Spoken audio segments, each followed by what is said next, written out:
Okay, that should be that. I don't have everything running. I hope so. Hello! Oh, lots of things are up. Look, I'm on a different site now. This is for my laptop, so you're gonna hear its fan going. Alright, I should probably share this on the Twitter. How do I... Where's the... Oh gosh. Yes, that's a fan spin sound. My laptop is fun, isn't it? How do I... No... Oh gosh.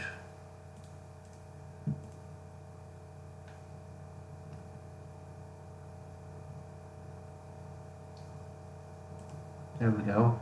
So I'm gonna watch my own stream. No, what are you doing? Oh, okay. Copy. Oh gosh. How do you tweet? There we go. And then paste. Tweet. There we go. Alright. Hello. Oh good, it's the first one. Yay, you're gonna be very sad because I don't have Kerbal going. But I do have the Otreg GIF. No, I don't have any of that. I have spent exactly I think $300 on this channel. It's for the lav mic, the camera, and the SD card. That's all the money I've spent on this channel. I did that back in July 2019. Alright. Also, I'm excited for the rollout. Will it launch in March? That's a good question. Well, unless something goes wrong, which I think SLS is cursed, so, you know, who knows. I will be streaming the launch. Well, okay, this time I'm using my webcam. Last time it's my phone cam, so it's different. The thumbnail is... Actually, it's older than... No, it's not older than Sea Dragon. It is the TRW LCLV. That'll be in one of my Know Your Rockets in the near future. By near future, I mean next year. So today we'll be looking at space things. So I think... How many people are watching? 14. That's a good number. So let's... Okay, we're going to talk about Neutron, because people held a gun to my head and said we should talk about Neutron. Oh, I should probably turn off the Otrag spin. I made that today, by the way.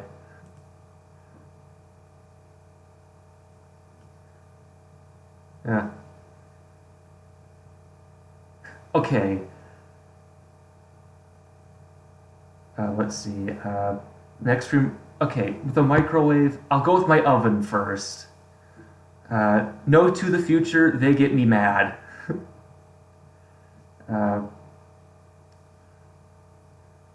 Okay, so we're gonna watch Neutron. Okay, now this is the part you're gonna scream at me and... oh wait, what's the one using... For restorable self-pressurizing propellants using liquid cancer? I saw one design, I want to talk about it. Is NOx ethane. There was the it's called M&Ms. I want to talk about that one actually. N2O is fun, but it's not that dense, and it likes blowing up at temperatures that you'd be using. So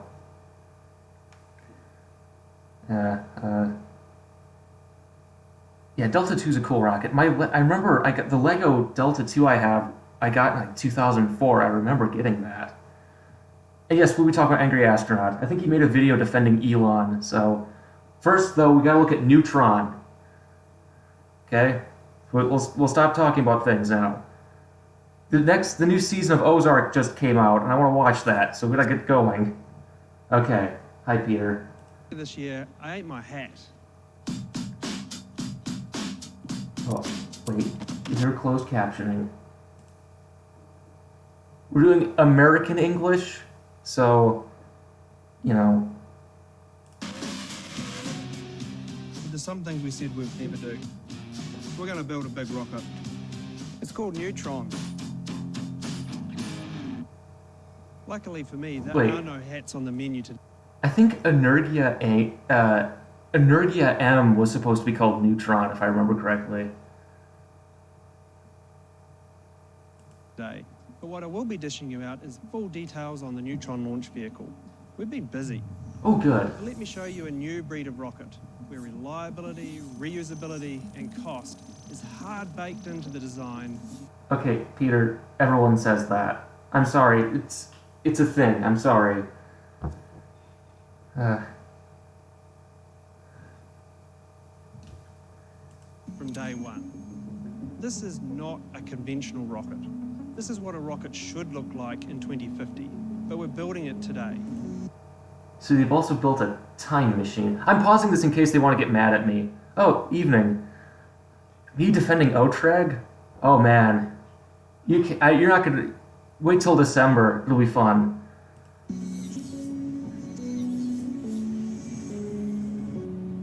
So where do you start designing a new rocket? Oh, I have Excel spreadsheets. So that's where I'm at. Ironically, you don't start at the rocket. You start at the satellite and all the spacecraft that you need to launch. He's seen my videos. I'm joking, of course.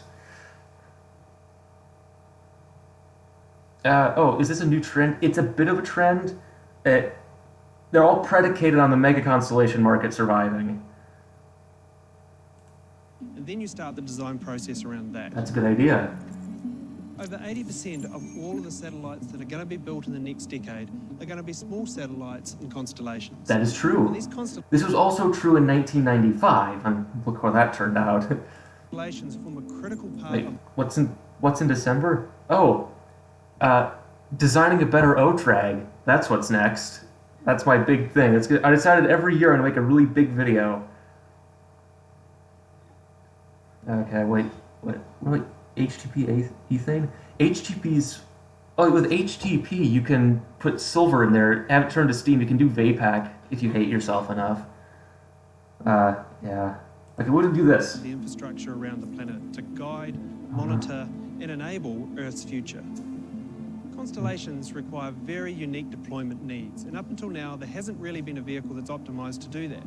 True. But of course, Neutron's not just great for constellations. Wait, no. Roton was designed for constellations. What am I talking about? Roton. I think Kistler was. Both of them. Yeah. It's great for geostationary deployments, human spaceflight, and of course, my personal favorite, interplanetary. Now, as we went through the design process, it became very, very clear that this rocket was going to dispense with all convention. So what does a rocket of 2050 look like? Well, let's start off with the absolute basics. This is a reusable launch vehicle, so that means it's got to land. So you don't want any deployment. Okay. Half the reusable rockets I've seen were sea-based recovery. We're getting Bob Truax here. What is this? Sapient dinosaur setting. Oh, that's neat. Delta 4 with... Yeah, I think I might have seen some... I think there was a Boeing MLV proposal that was just like that. Deployable landing legs. You want a nice, big, wide, static base. Okay. Next is the upper stage. The upper stage is actually really, really tricky because it has competing requirements. Very true. Firstly, it has to be the lightest and the most high-performing structure as part of the launch vehicle, but it also has to be the lowest cost because for Neutron, at least at this point in time, it's a disposable upper stage. So here's the thing. Upper stages are more expensive than first stages because they're smaller and because they have... their requirements are they actually have to be a spacecraft. Right? Instead of a first stage, which is just, you know, a model rocket, basically. So, that's again, this was the main design driver behind early Big Dumb Booster first stages was this. Do all these startups get the same boilerplate script? I'm actually going to do a video, hopefully later this year, called Small Sat Startup. I need people for that. I need a place to film it, but I have a plan. It's a parody video of an announcement for one of these. So Peter doesn't look very happy in this shot. Sorry, Pete. This is very unflattering. I'm sorry, Peter. So when you think about making super light structures and super high performance structures, you need to really put them in tension. So Neutron's upper stage is actually hung from the payload separation plane. So it's a hung stage, and it's black. I've seen this already, so I know that part, but Peter's, uh-oh. So we're doing with so many rockets. We're generating CGI, and we're raising capital to buy houses. That's what we're doing. Which makes it incredibly strong, and it also makes it the lightest upper stage ever in history. Wait, by what metric? I think the Vanguard upper stage is like this big. Where's the camera? Right? It's like about this big. I don't know. Hello, Stink Pickle 4000. Why aren't there space parking station while spent stages are docked? Because they all go to different orbits and they have different disposal requirements, right? I know ULA's been dumping Centaurs in graveyard orbits with the intent of getting them back. So they talked about that for one of the last launches. Well, yeah, it's the thing. Well, again, if you actually look at some of those old 50s designs, there actually is some credibility to them. They all look like V2 for a reason. Kind of classes. Everyone keeps. This is the second person. They're Hemingways, I think. I got them back in 2018. Yeah. The place is now closed, but Dinkytown Optical in U of M. Finally, we add tanks to the bottom of stage 1 and then connect it all together. Now, Electron's taught us a lot about reusability, and reusability and re-entry is not actually a structural problem, it's a thermal problem. So the best way to manage a thermal load is to just not have it. And if you look at Neutron behind me here, what you can see is a continually decreasing shape and size of the vehicle, starting large at the base to smaller at the top. Makes sense. That's actually really important because what that does is it decreases the pressure along the vehicle. So as we're re-entering the atmosphere, that decrease in pressure ensures that we don't have any shock waves attaching to it. But you're also making it harder to build. That's the thing, it's a trade-off between that. I don't have any Tommy Bahama. This is Island something. And I used to be the Hawaiian shirt guy in college. That's how people knew me. So just watch out.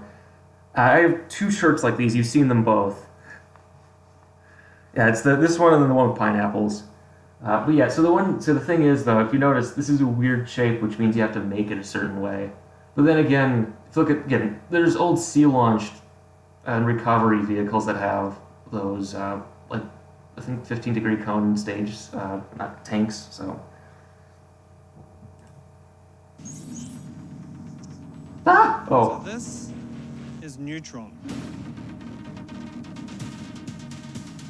It is an absolute beast. It stands 40 meters tall. It has a 7-meter diameter at the base. And that's a good big fairing there. You can put some payloads in that. I think the Beale Aerospace BA2 was 6 meters in diameter, which was big too. Oh, Vanguard 3rd stage was. Oh, that's a lot. It's a lot of pounds. It's almost me. Oh, the for part 3.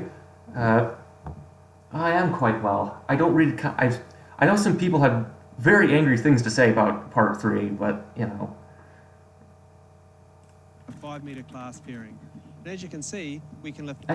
See here we go. Actually, that 8 tons to Leo. That's really good, except for Iridium next launches, because again, in my research, I think the Transporter 2 weighed like 3 tons. So this thing could theoretically just eat up Falcon 9 low Earth orbit payloads. So, oh, hi Randy. How tall is Soyuz? I have no idea. Why fuel depot for a spent second stage? You probably don't want to do that. The problem, it depends on what you're doing in the future, how you build them. Well, New Glenn still has, I think they've finished the engines, they're finally getting them ready. I know the Pathfinder was built, so... Yeah, if you're building like upper stages for reuse, I think what Yole was talking about for their centaurs was just seeing if you can recover them. But you know, hi Peter. So, sorry I keep pausing you in unflattering ways. I do this to myself, you know. Tons in a fully reusable mode, returning back to the launch site, or 15 tons is its maximum payload capacity to low Earth orbit. And the vehicle itself weighs 480 tons. Wait, that was not American tons, bucko. I'm on to you. So if you stood in front of a rocket in 2050, That's true. you wouldn't expect it to be made of normal materials. Oh no, they're making it out of unobtainium. I saw this film. Don't make it out of unobtainium. I saw the core. It's a boron nitride. You can't. There's actually one that's stronger than diamond. I know this.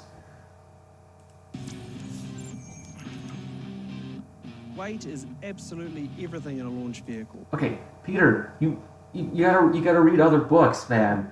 I come from the Big Dumb Booster school of thought. It's not everything. Jones behind Ariane 6-2. Oh. Wow, Ariane 6 is doing pretty good.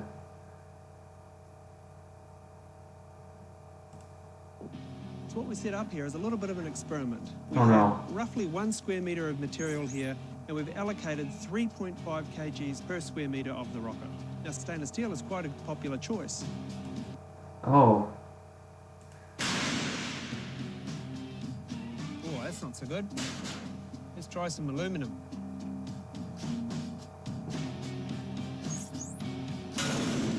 That's not good. Okay, just for reference, let me pull this up. Where are these pictures? Episode 16. Where is this picture? I downloaded it specifically because I knew I'd be using this. Okay. So, the one problem with what Peter's doing is he's saying that carbon composites are better because of this experiment. So this is stainless steel. I think it's 301 or 303, right? Karl Bossart loved bringing in Germans from Marshall to take these hammers and whack them, and just loved watching them duck as the hammer would be tossed away. So, it's a design decision. If it's balloon tanks, what Peter is saying is they're using carbon composites most likely because they know how to work with them. What's this? Intercept space. What's the average amount of debris left? Newer rockets are designed to have less debris with them. Usually it'll probably be adapters, some ice, maybe a nut or bolt or two, depending on the deployment mechanism. If there's covers on the spacecraft, some of them have covers. And then stage disposal. It's a lot better now. Like when old Atlas was flying, we just have nuts and bolts coming off these things, but not anymore. But yeah, again, balloon tanks, always fun. Oh, yeah, of course they are. Well, just details, Randy. Details. That's not very good either. Watch out! Oh. Okay then, let's try something new. Let's try carbon composite, but not any kind of carbon composite, a Rocket Lab carbon composite. This is what happens to bad interns.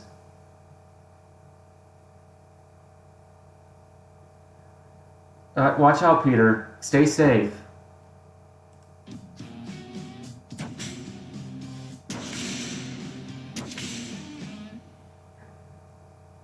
Careful! Watch out!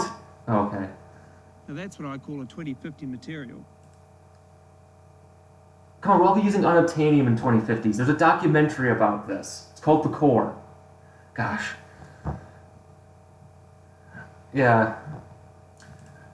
But sometimes carbon composites get a bit of a tough rap because they're expensive to manufacture and slow. Kind of. I know they. Well, again, but you have the institutional know-how. That you already know how to do this, Peter. We know this already. I dig the shoes though. Those are pretty nice. I like this fashion sense here. Not the case. We're going to do this fast. We're going to use automated fiber placement. Ooh. With paint 3D rollers. printing really changed the game when it came to rapid manufacture. Wait, someone say something about this. Oh gosh, yeah, I know people who did layup because I know the people who did solar car, U of M. Yeah. Yeah, super heavy is kind of limited right now. So.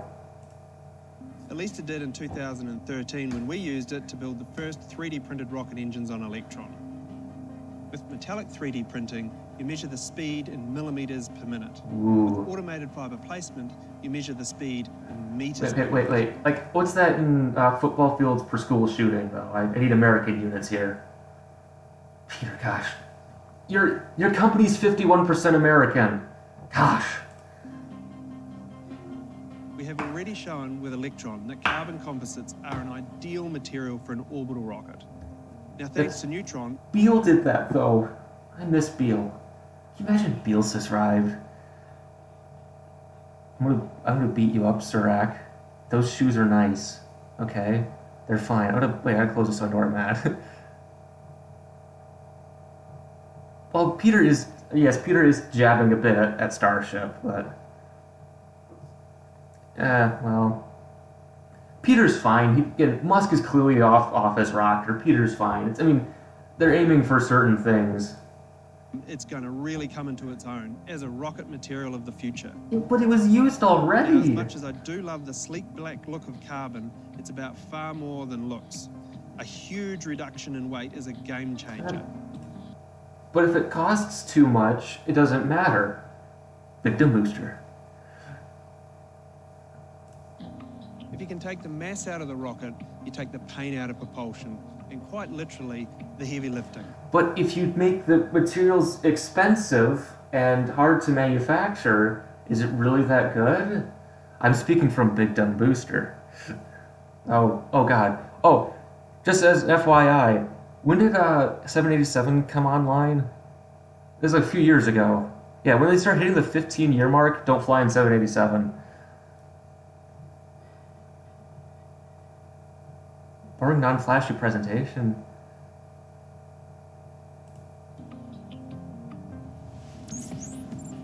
Now let me introduce you to Rocket Lab's newest engine, Archimedes. Ooh. Now, because we don't have to lift a great big hulking metal rocket Hey. into orbit, it means the engines can be far less stressed. Also, I bet they have healthcare down in New Zealand, which helps. Political joke there. We don't need to push the engines to their absolute maximum. Archimedes is a 1 meganewton thrust engine. Again, what's that in real units? What's that in cows falling on my face? 1 meganewton. Aren't SSMEs 1 meganewton? Oh, I gotta... Meganewton. Oh god, I can't spell. Not to Newton, to pounds. 1 meganewton is 225,000 pounds force. Cool. That's a lot.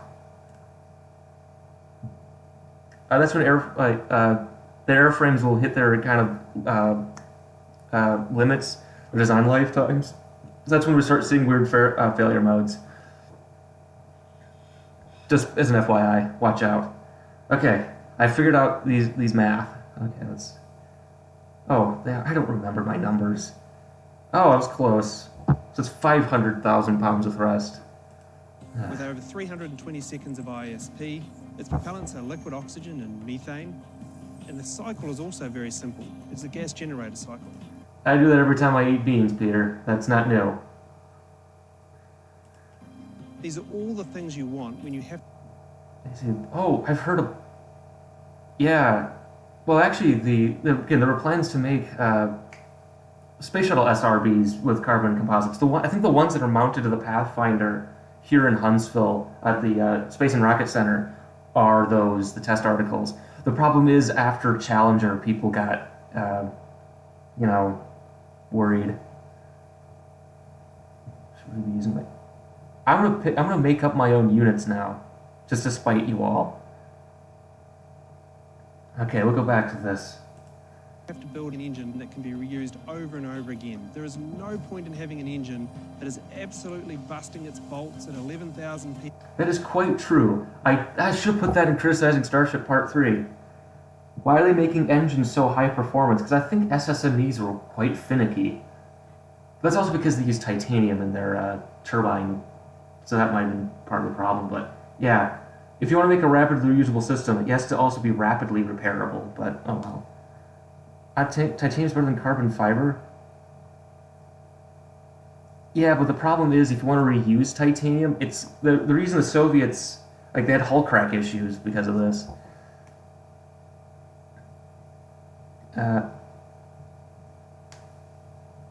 Let's see. They feel about using Skylon StratoLaunch level and big in Spaceship 2 as Leo people shuttles. I guess space planes are pretty cool, but you know I like the T-Space CXV, which I'll cover at some point in the next 20 years, is my personal favorite of proposed crew vehicles. Let's see. Trade-off between methane and RP1. If you want to reuse it, methane's better because it doesn't coke. So your engines don't have soot all over them. You can fart methane. RP1's more expensive, that sort of thing. Yeah. Okay, we gotta keep doing this. PSI, what we need for a reusable launch vehicle is an engine that can run over and over again at very low stress quite true. and very high margins. But see, Peter, there's engines that can do that already. They're called pressure feds. Why worry about, 500 PSI? No. 200 to 300. There we go. Fish it out of the sea. You got it. That's what's important. Ooh. 7 Archimedes engines propel the first stage.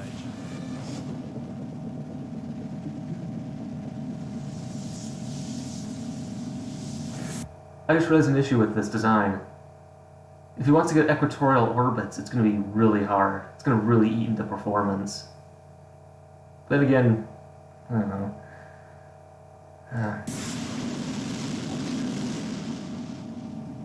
Since reusability is at the heart of the Neutron design, we asked ourselves, how could we reuse as much as possible to really drive down those costs in time to get it onto the pad and launch again and again?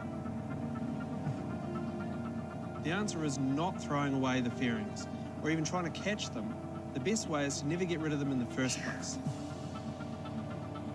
Next, we have to control the rocket during re-entry. That's pretty neat.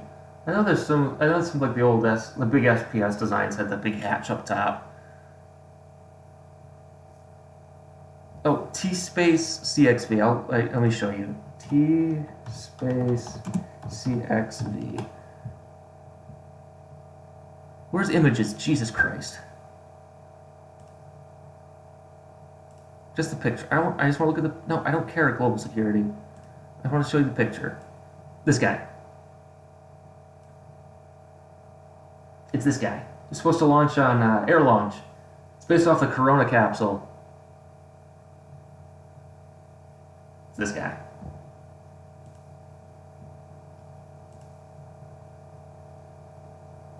Dog leg.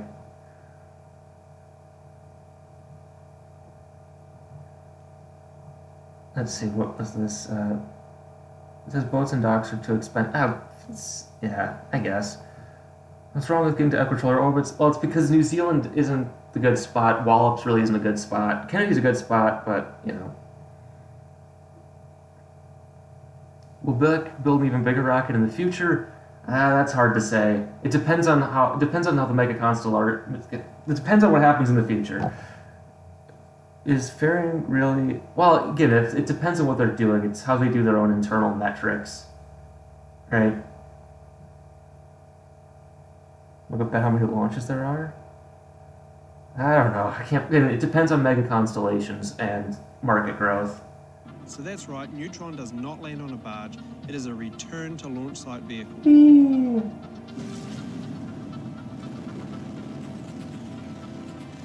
guide the rocket back, we use the shape to our advantage, just like That's smart. Neutron.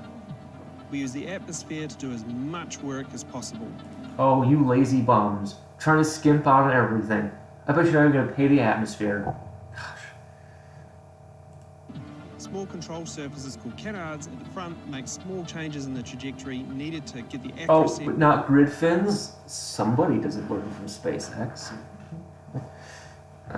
Launching from Florida? That's true. They could. I know they're launching from Wallops this year, because I think Capstone's going from Wallops.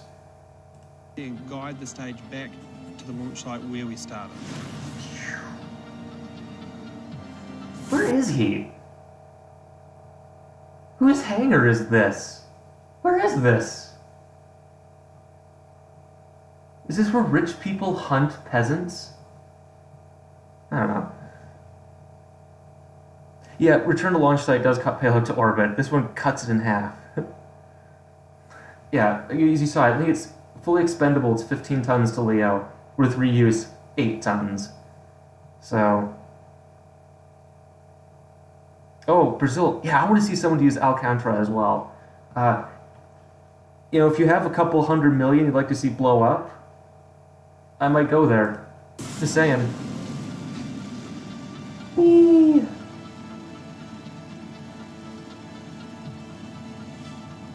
So what lands back on Earth is a complete first stage, fairings and all. And all we need to do is open those fairings back up, load it. That's gonna be a design challenge. Oh, it could be that. In a second stage and a payload, close the fairings and go again. That's pretty neat. So what does a 2050 rocket look like? Well, it should be designed to be reusable from day one.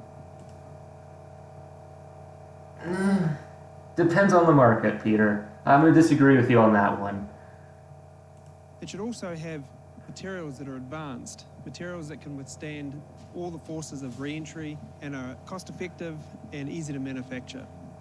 It should also have engines that are able to be used over and over again, and engines that aren't stressed to their absolute limit.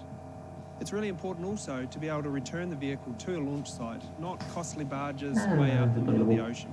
And then finally, it's also important not to throw away fairings, but just have a vehicle that you can load upper stages and payloads in and fly again and again and again. And it launches from a pad without all that bulky and costly infrastructure. What isn't bulky or has infrastructure? The ocean. Calling Bob Truax. Gosh. Let's see. Grid fins are one of the answer. Yeah. Could you return to the line with the payload? That's a good question. Wait. There's a buzzing sound. That is my computer fan. A lot of moving parts up top. Yeah, it could be. Let's see. There's a lot of people watching now. Oh, I have 44 people. That's a lot. It's the biggest barrier to actual reusability, like day one turnaround engines. Biggest barrier? All of it. The thing is, we don't know. We don't really know because no one's ever had to do it. Right? Because I think SpaceX turned around in, 27 days? But it just depends. We're not really there yet, so we don't really know the limits. Using the fairing as air brakes. Peter's talked about this. That would just tear apart the fairings. How do you feel about reusability from a climate change sustainability standpoint? Carbon footprint, mine footprint. We don't launch enough for it to be that big of an issue unless we're launching with chlorine, trifluoride, and aniline. So places like a stage. They probably have a crane. Yeah, it's right. Rocket builders think the launch market will be well. Here's Steve Craw. I hope I'm pronouncing that right. Is they'll start making their own mega constellations. They're all doing it now. What else is there? Hemsworth reusable rockets. It does, but it's one of the things It's the fatigue loading, right? As you're cycling around. Wait, you guys see my hand, right? I know this because of I wrote a paper on HY steels, so right, it's the cyclical loading that might be the change between like more aging steel versus titanium. So, and yeah, we don't know the full details of reuse. So, continue to use CTF. Oh, fine. Feel free, I guess. Let's see. How much is there left? We did something extraordinary with our first rocket, Electron, and we're doing something even more extraordinary with Neutron. The team is flat out right now at full force developing it. Prototype tanks are under manufacture as we speak, and Archimedes will breathe its first fire next now that year. I'm looking forward because at to. Rocket Lab, when we say we're going to do something, we do it. Whee! That's a pretty neat logo. That's neat.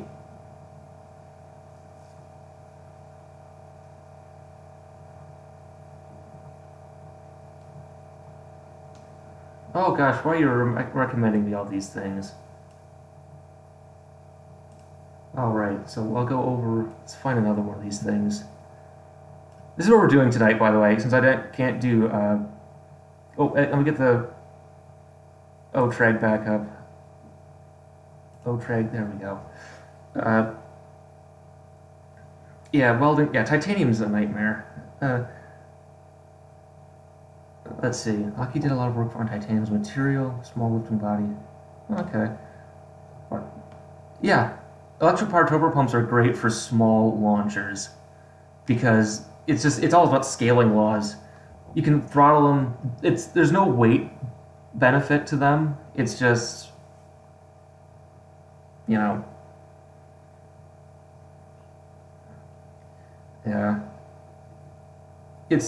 Electric. I think Copenhagen Suborbitals is using electric pumps for their rocket. High strength weight steel. Crowd properties. Oh, 30. I've been doing this for. I don't know. I'll be doing this with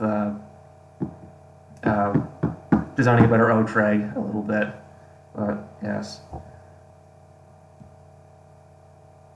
By the way, you're all about 20 seconds behind me. Construction massively delayed to moving full EIS for Boca Chica facility. Multiple years of delay in that case. Massive focus on other vendor.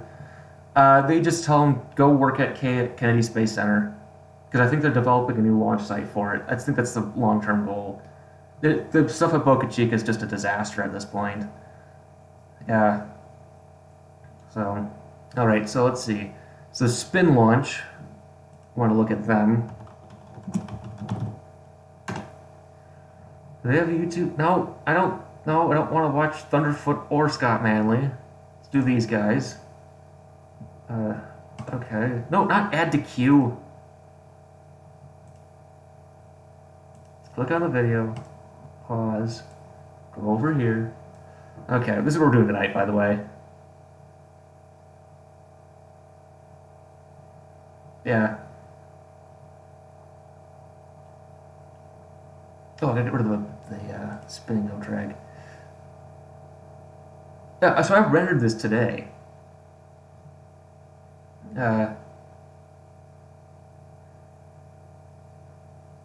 I could not do this with a vehicle this big. The first time I did my O-Treg render, I fixed this. Would using the best way to reduce costs or to optimizing production be better? Good question. Depends on the market. Right now, it would be a mix of things. It's optimized for production, for a low cadence, or at least moderate cadence launch, and then reuse is kind of a bonus, but it's hard to say. All right, so now we're gonna do SpinLaunch. We're gonna do not a space gun. That got a lot of people angry, I guess. Okay. Oh, it's only 3 minutes? Come on, guys. Oh, wait. Closed captioning? Full screen. Wait, is there no closed captioning for this? These people are against the disabled. Brick lifter. Blackbird. Ooh, I gotta find that. I want to remake the video on building low-cost launch vehicles. By the way, that video sucks. How good could estimate? I don't know. I'd have to. With that kind of estimation, that's chemistry. That's wrong. That's against what God wants. And we so let's see. I also think a coil gun would be substantially better than a SpinLaunch. See, I'd go with a light gas gun myself, but that's just me. How much mass commercially viable? SpinLaunch is perfect for raw materials. Any kind of space gun is perfect for raw materials and shooting down satellites. So, you know. Yeah, it's the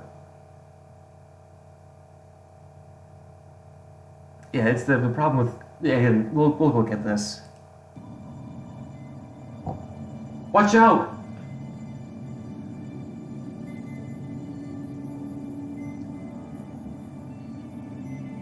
Oh, it's got folding parts. That's not launched from a gun.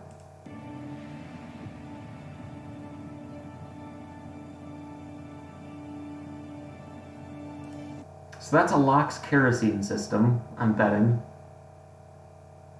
Which already means there's a problem with the design. The reason they didn't use... yeah, quick launch is better. So already the biggest flaw in the design is using liquid oxygen, from what it looks like. Because this is why they didn't use it on a HARP gun, because it needs... I think you'd have to launch within half an hour of filling it. Otherwise, you're just not gonna... Or it's just a boil off. So I don't know what they're planning on doing here. Vacuum. So do we need space stations that weigh hundreds of tons? Don't know yet. Okay, cool. Oh, God.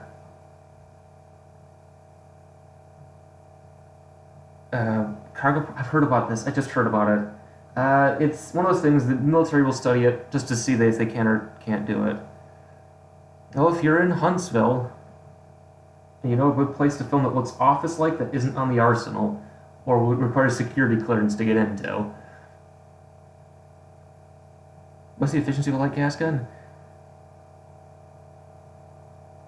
It's the thing with gas guns is the exhaust velocity is somewhere around 5 kilometers a second.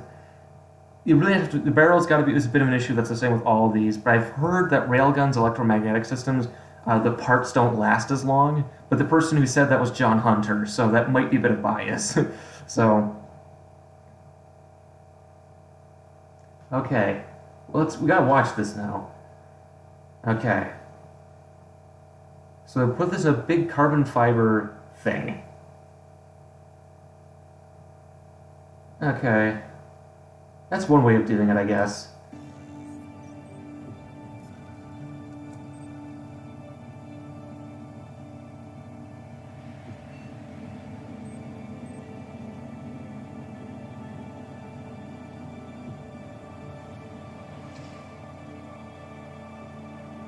Do pressure-fed engines require ullage? The ullage is called the gases. You just need the tank pressure, and then you just have the pressurization system.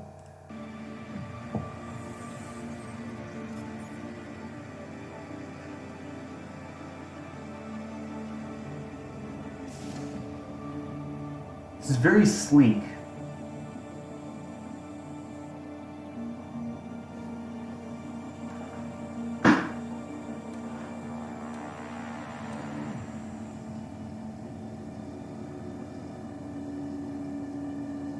That must be the cleanest clean room ever.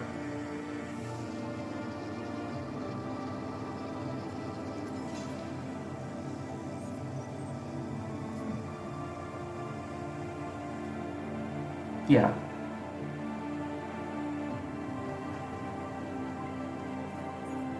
Oh, leak rate. Oh, leak rate. That's, oh god. See, I'm not an expert in vacuum systems, because that's the work of the devil.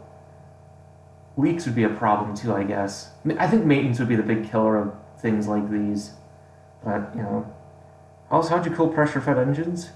Most of them use ablatives. You could also use film cooling, regenerative cooling. Europe will build a human-rated spaceship. I think Germany has to want to build one. And if Germany wants to build one, then you'll get one in Europe. Because I think Germany's the one that controls that kind of stuff. I know France does most of the rocket work because they got a bunch of Germans after the war. But yeah, they gotta want to do it versus just buying a spot on an American launch. That's true. Let's see.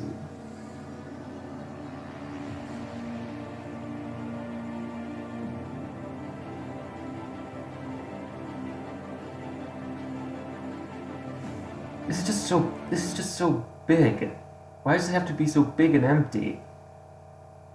I don't know.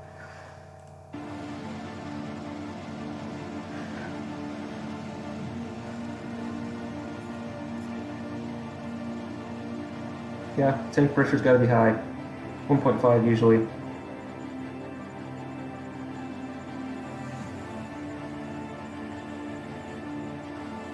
Okay, postal launch site. Again, the Germans tried this in France. Not the spinning part, but they tried to build a gun on the coast. It got bombed by the Allies. Yeah, Ariane 5 was designed for Hermes.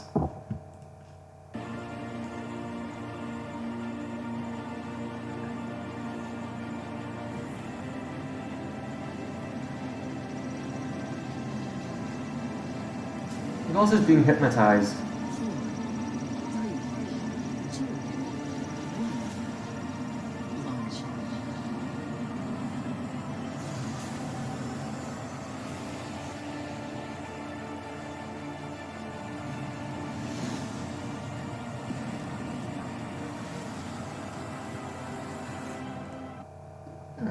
So the big issue here, I think,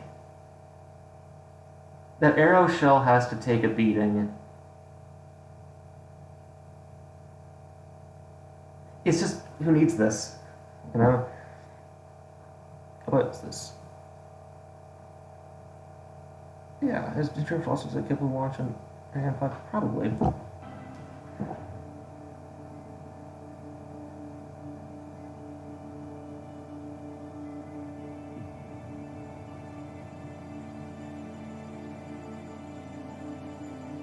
The G's in this thing are.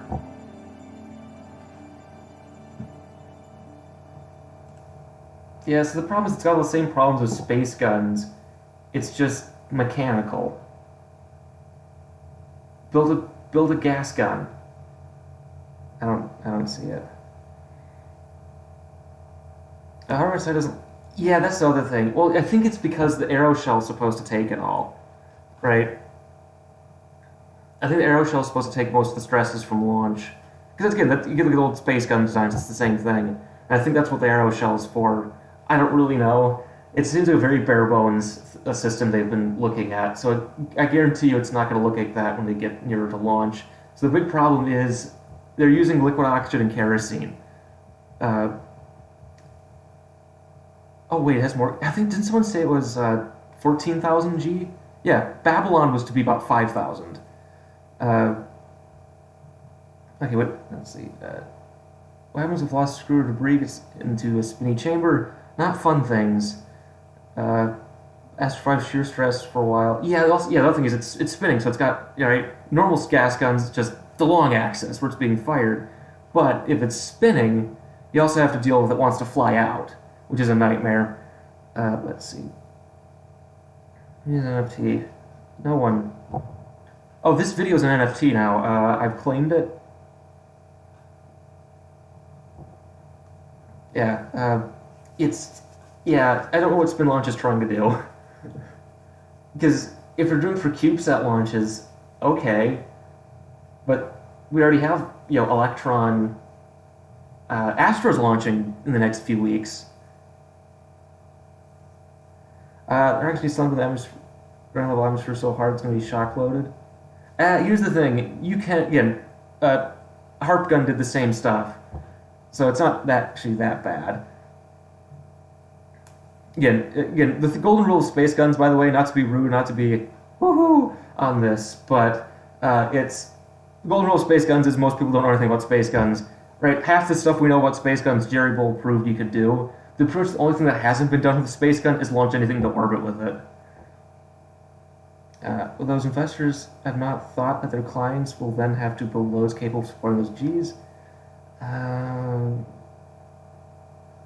Yeah, but the problem is I think it's investors are more Silicon Valley types. And there's a mythos to them. They think of themselves differently. For launch, well, then you just build a normal like accelerator gun. You don't need a vacuum. Yeah, it's weird. Again, gun launch is very limited, so I don't know. All right, so let's see I gotta look from other rocket startups now. There's 163 of them. Do we know of any new launch companies that have been like making stuff?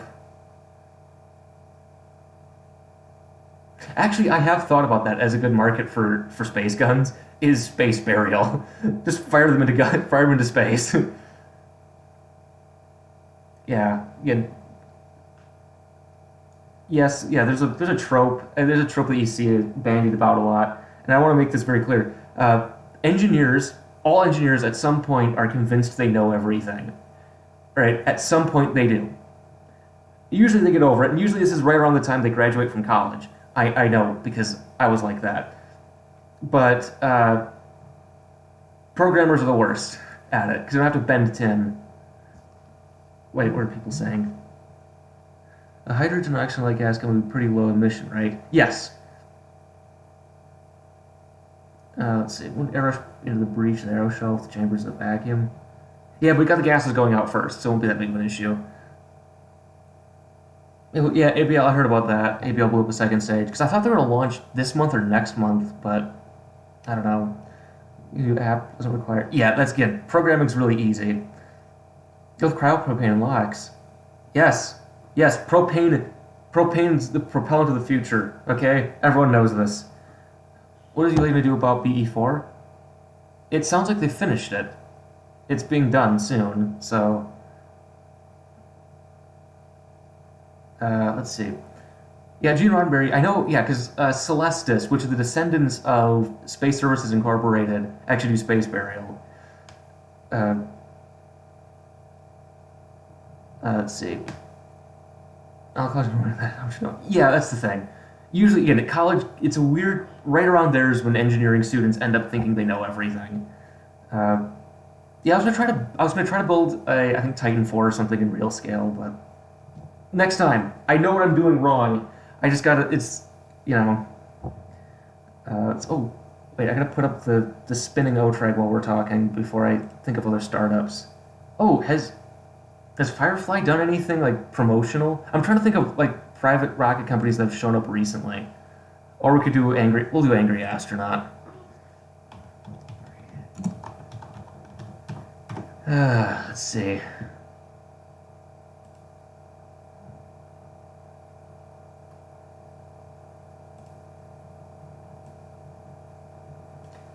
Oh, it's the Angry Astronaut.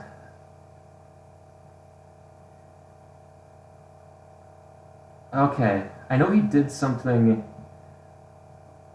Oh no. Oh no. Okay! We're gonna do this one, and we're gonna do this one. A hydrogen oxygen combustion gun is a light gas gun.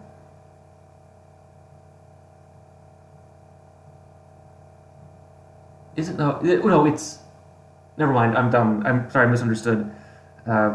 Yeah, so they use natural gas to superheat the hydrogen. It'll ram it down, and the hydrogen does all that. I'm going to look into DME as a propellant. What's DME? Synfuel, biofuel, propane. I-441, thanks. Thanks.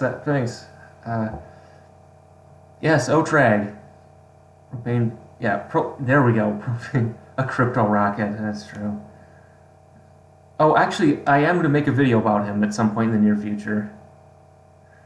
Uh,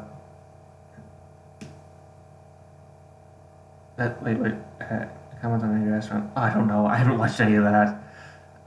So I had to actually cryogenic lock some for propane. The random. Oh yeah.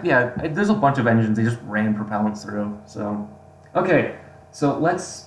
Did he do closed captions? Good. I love auto-generated closed captions. No, I was a theater mode, full screen. All right. Wait. Do I have? Yeah. Fair use O-Treg is not. Is okay. Oh, and we need. We gotta be cool now, everybody. Sunglasses time. I gotta wait for my eyes to adjust. I can't see anything. Dimethyl ether. Is that in C-Propep?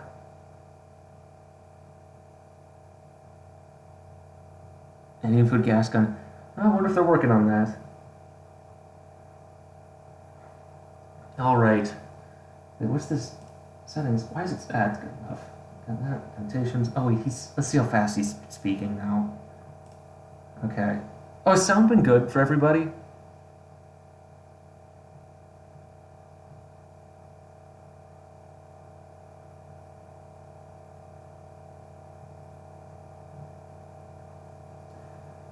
Oh well. I hope the sound's good. Throughout 2021, this new ship... Sorry, Angry. You're just slow with your speaking. I'm sorry.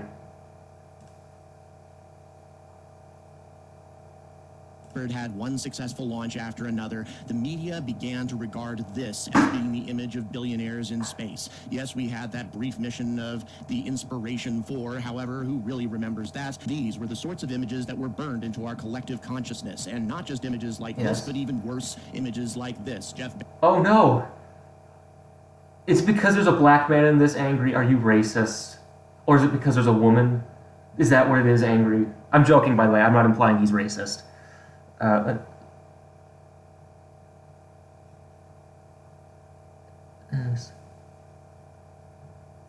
See, I use C-Propep because RPA costs money.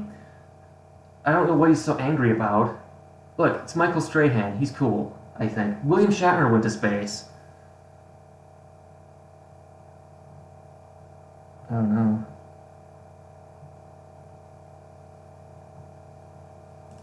Bezos planting astronaut wings or whatever, approximate astronauts' wings when you're talking about civilians onto his high-paying customers and or famous customers. And so the media had a field day with this sort of thing. Yeah, because it's famous people going into space on their own. It's a thing.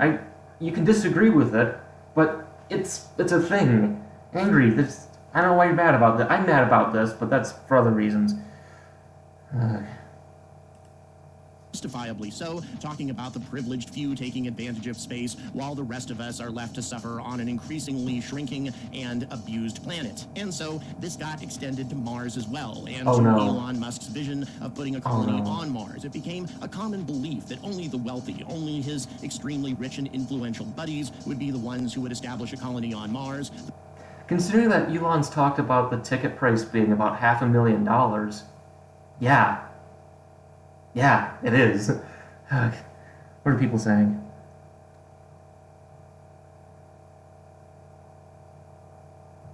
That's true. Okay, we're talking about propellants. Nerds. All of you, as I say. The rest of us would be left behind, that Mars would be an escape hatch for the rich, just in case something awful happened to our own planet. And so billions of dollars would be spent on this escape hatch. But Elon talks about this all the time. Not the rich people going there, but Elon talks about this. I don't know what you're mad about. While Earth would be neglected and all of this money would be wasted on a privileged few. And it would be wasted, but that's because... Okay. So the fiction developed. Mars was not going to be part of an idealistic objective of making the human race into a multiplanetary species for the sake of the survival of the race. Instead, this was going to be an emergency haven for the rich to go, inevitably, when we destroy our planet with our own stupidity and our own wastefulness. But is this fiction? Does this have some sort of root in fact? Is this indeed what Elon is planning for Mars, or is it something else entirely? Well, I'm here to tell you right now that Mars is no kind of escape hatch. That is true, but I think your conclusions will be different than mine. What are you people talking about now? Solar homes to go to Mars. Yeah, he's angry because that's true. Yes, billions of space now for also 1% though. It depends. If Musk was talking about like space industry, I wouldn't be that big of an issue. But he's talking about this, which is a boondoggle. Let's see. Syngas. Oh god.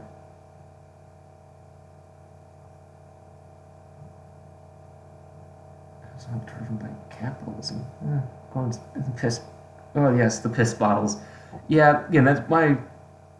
Yeah, my problem with this is I'm all for building, O'Neill cylinders and all that, but if it's gonna be an Amazon warehouse where I'm gonna get killed by a random space tornado, it's not gonna be that fun. Or because a Tesla bot decided to throw me outside, or die in a lithium fire. Oh, yeah. Actually, how much does RPA cost? Look that up. Oh. The rich and privileged are never going to take advantage of Mars as an escape hatch or a safe haven. Well, yeah, in it's case worse. the Earth were to devolve into a state of anarchy or the destruction of our civilization became imminent. Instead, yeah, because going to Mars would be stupid if civilization collapsed. It's not going to collapse all at once. It's going to be different pockets of it, right? During the Middle Ages, there was the Islamic Golden Age. We invented algebra, if I remember correctly, but I don't know. Why are you tagging me? Thanks for all the shades. Yeah, I got these. These are the most expensive sunglasses I own. I got them from the U of M during Welcome Week. Oh no, he's an angry. Oh no. It's okay. Oh, I can fight a Tesla bot? going to be a place only for the extremely brave, the extremely self-sacrificing, and those possessed by a desire to explore. Those are the only sorts of people that are going to brave this incredibly hostile world, and I'm here to prove it to you. Oh, My wow. name is Jordan Wright. I was born in the same year that the human race took its first steps on the surface of another world, and then we promptly betrayed those people's legacy by never going back. But now, over half a century later, there's a new breed of pioneers that are seeking to finish what these people set out to do so long. He's doing better with the CGI, at least. I can't do that. Did he change sunglasses on me? Are these the same sunglasses?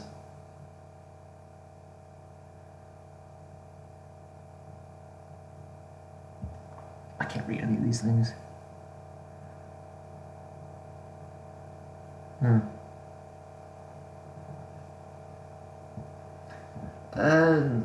Long ago, but there is trouble as well. So it's time for commentators like me to stop being polite and start getting angry. So instead of making well-reasoned arguments, you're just going to scream at people. That's effective. Hey, alpaca.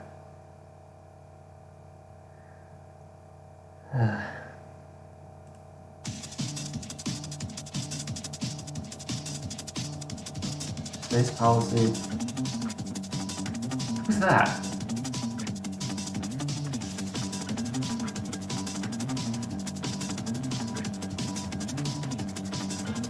Okay, how much of this footage is his? Because I use NASA footage. That's public domain. So...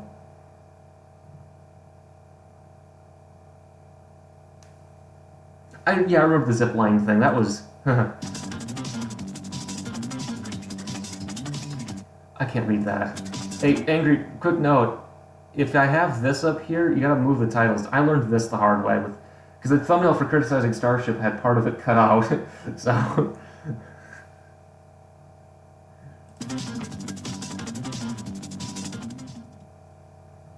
The first factor that makes Mars a terrible place for the rich and privileged is gravity, and even though So everybody else gets to go.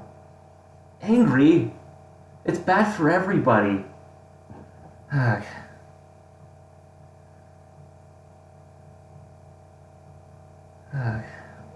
can't do this. Yeah.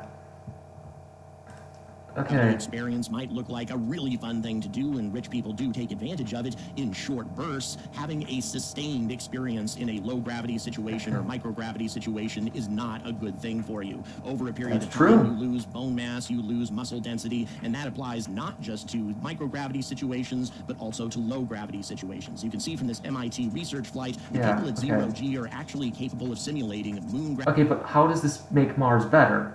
We don't know if living in 40% G was good or bad for us yet. But Elon wants to put people there anyway, and that's dumb. Okay, someone tag me. What are you doing? Yeah. Oh god, talk about this. Oh yeah, he's obsessed with that one spacesuit concept. I keep forgetting that. These guys always latch on to something. Something silly, like big dumb boosters, you know, whatever. That's RPA, rocket propulsion analysis. It's software you can get that does basic rocket calculations. It costs a lot. I think some of it does, so I don't know. Gravity as well as Mars gravity on top of a microgravity experience, and they do this for scientific purposes. So, He shows an ad. moment, let's imagine that we're one of Elon Musk's rich, powerful buddies that wants to take advantage of his escape hatch on Mars. Yes. And we board the Starship as the Earth sinks deeper and deeper into a state of global warming or... Yeah, and you're getting into a rocket that's going to accelerate parts of it. Boom, got him, got you, got him. Boom, what are you people saying?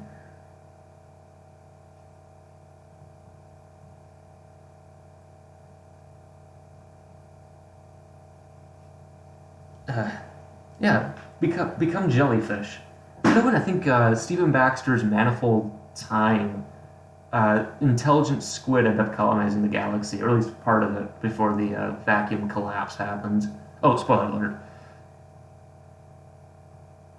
some other sort of cataclysm, and we're going to escape this because we're rich and we're powerful, unlike everybody else on the planet. We get on the Starship and start making our journey for Mars. Now let's assume that we are so rich that we can reserve all 1,000 cubic meters of the Starship's fairing for ourselves, so we don't even have to share this space with anybody else. It's like a luxury liner in space on its way to Mars. What a perfect scenario. What an awesome experience, right? Right? Well, no, because all the money in the world isn't going to change the realities of gravity. During this trip, we are going to be in microgravity for... Okay, but you're not... But I don't know what you're arguing. Who are you arguing with? Ah, jeez.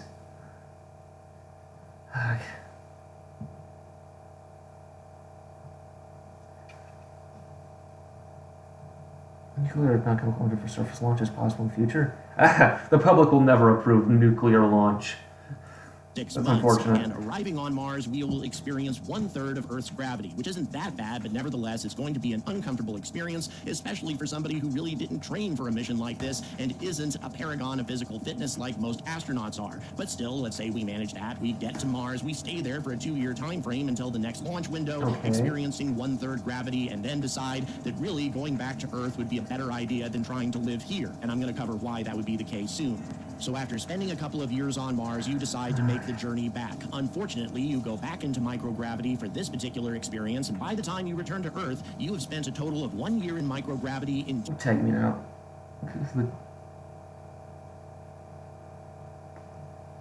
Oh. Well, no, in Manifold Time, there's squid. So that's what I'm thinking of.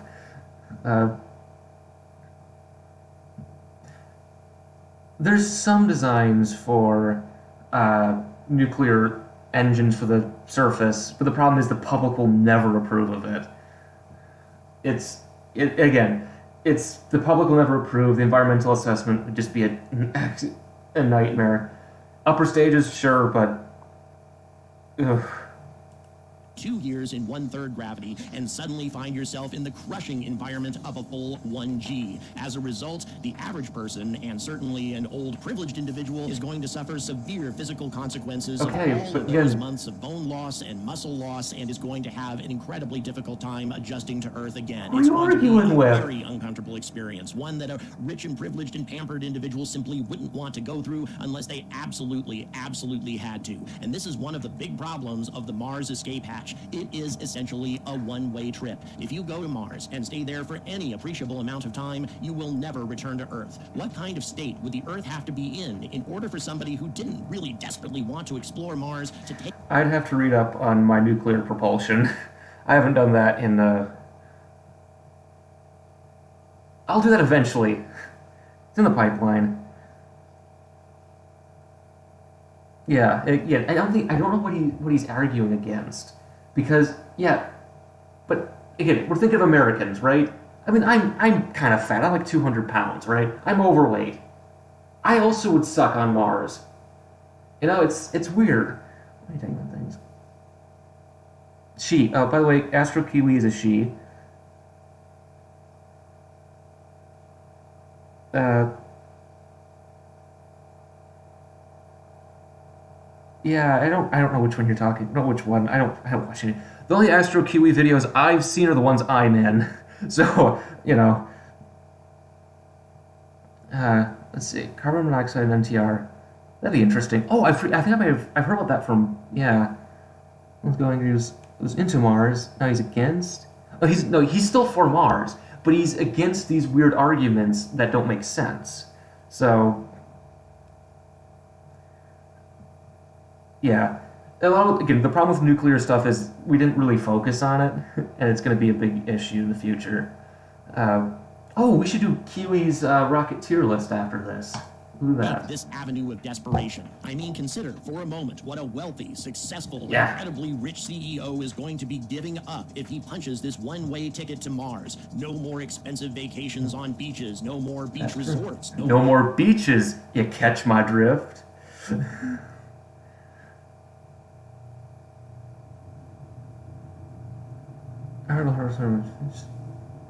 Yeah, that's a bit of a. Well, again, we'd have to figure out what we're doing with that. That's the thing. No more beachfront mansions, no more expensive outings with the family to Greece, or no more even seeing the ocean in person anymore. All of these things will become a thing of the past. Mars is a dry, dead, lifeless world, perhaps maybe some bacterial life, but other than that, there is nothing on this planet whatsoever that bears any resemblance to the sort of comfortable things that the wealthy are accustomed to. But well, why would anyone go there then? You're making good arguments against Mars colonization in general. I don't know what you're arguing with, Angry. What are people saying now?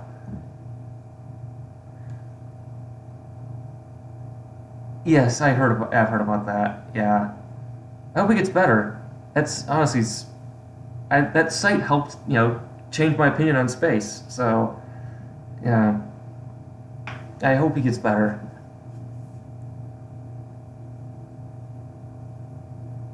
Let's see. Problem with colonization of Mars is again. The thing with, again, one of the big things I think ProSpace needs to do is start focusing on real practical things. If you want to colonize Mars, fine, but give me turbinium to mine or whatever. Give these people more air, that sort of thing. Solar Shield, why are you talking about? I don't know. What's going on now? His claims are just. Well, I think I know he's a bit of a believer in Musk, so I mean, that's. And I haven't been on atomic rockets in a while. They've been reorganizing, and, it's. I'd have to, yeah. I've been on there a while. I think he's just a bit of a more. He takes more of the true believer side of things, which I'm not in that crowd. But Why the hell would they leave Earth behind? Indeed, even if you assume that global warming is going to destroy a large portion of the Earth and rising seas are going to wipe out some of these communities, that's it true. isn't going to wipe out everything. And even if it did That's take out true. all the beachfront communities, there would be palatial residences in the mountains, resorts or refuges that you could retreat to somewhere on Earth. You can seastead with Peter Thiel. That won't be weird. He'll drink your blood or whatever he does. What is that?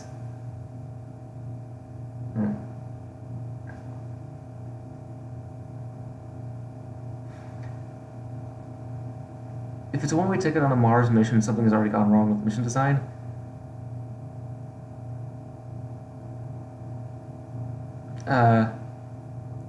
It depends. Again, the problem is there could be an argument to be made. I know Buzz Aldrin's talked about that, Mars to stay, but the public would never go with that. They'd never approve of it. Yeah. Oh yeah, I think that's what's implied that the movie is a hallucination because it fits the description that the salesman gave. It's you work for both sides. You get the girl. It's yeah. Yeah, I think I don't know. It's weird. A safe place to go in the worst cataclysms. Now, there are, of course, certain cataclysms that would make nowhere on the planet safe. Nuclear war, of course, being the most obvious of those scenarios, but... Okay. Depends on who's fighting who. I've heard the Southern Hemisphere would do pretty well. I mean, all things being considered. I know I would know if there's a nuclear war. Why are people tagging me?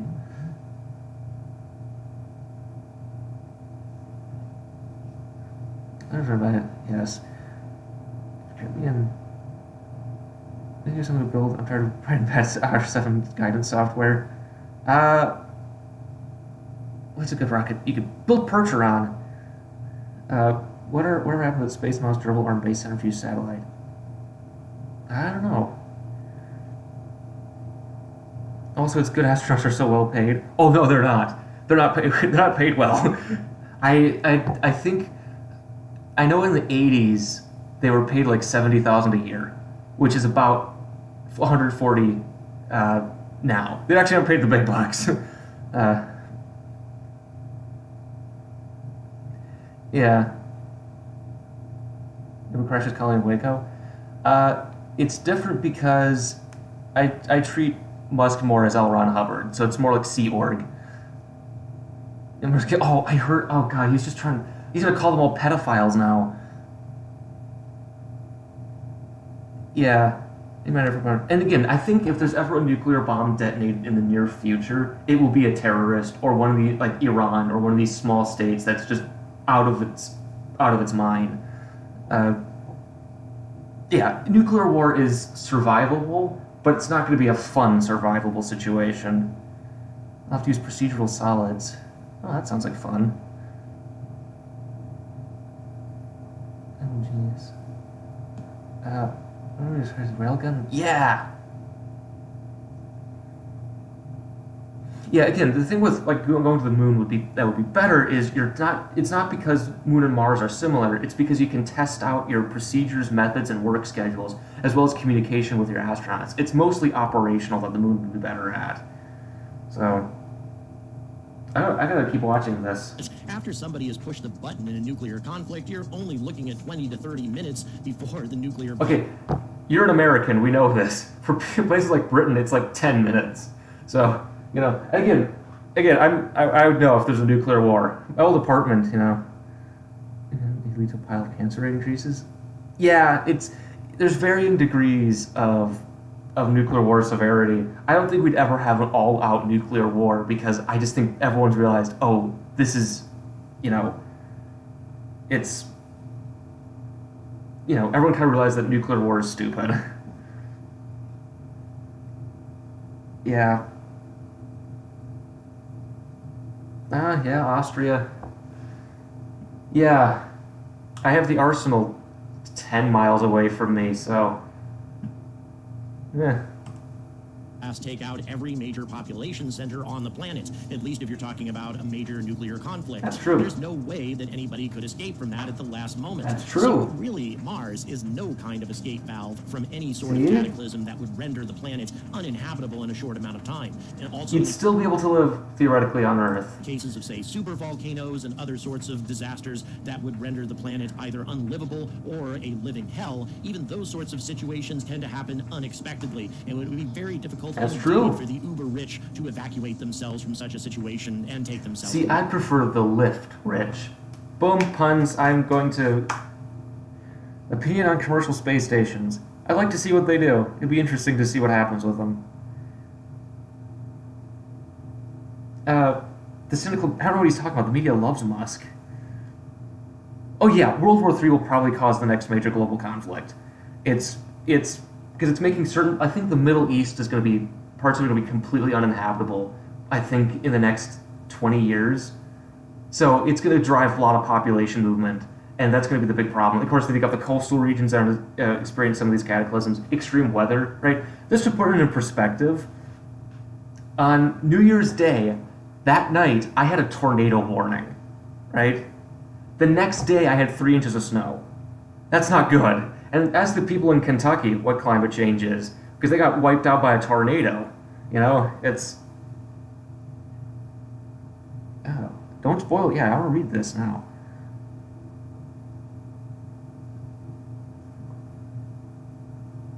Actually, North Korea does that so they can get foreign aid. That's why every 5 years you have them talking about, you know, oh, we'll end the war now officially with South. No, it's for aid. And then they build a nuclear weapon again because they need more aid. It's weird. I can't wait to fight in the water wars. I mean, I'm getting ready to get decked out in Mad Max stuff. Mars, both impossible or at least impractical. But let's Yes. assume for a moment that you are one of those uber-rich who decide Yeah, to make use of Mars I am. as an escape valve. Once you arrive there, you will discover that Mars is nothing more than a prison. A prison That's where true. you can't even do Oh, no. what the poorest He wants person to make can easily Mars- do on this planet, and that is to take a walk outside without having to don. So he wants to turn Mars into Australia. Oh no. Oh no. Oh, that's not good. Yeah, because my old apartment was right outside one of the gates. So if there was ever a nuclear war, I'd know. Let's see. Opinion on refurbishing Starship HLS into a lunar base. That would be a good use of Starship, actually. It's got volume, it's got the size. You'd have to modify it, but you could. Yeah, there are some plans for turning an S4B into one. So it won't be wrecked by the lack of gravity, but it would definitely be in a bad spot. And we just don't know the extremes of what we can do.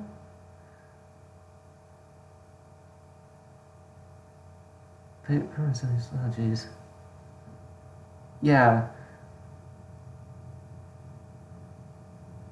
Yeah. Oh, the other reason why North Korea has nukes is because they know that nukes are insurance against insurgency. They saw what happened to Gaddafi, you know?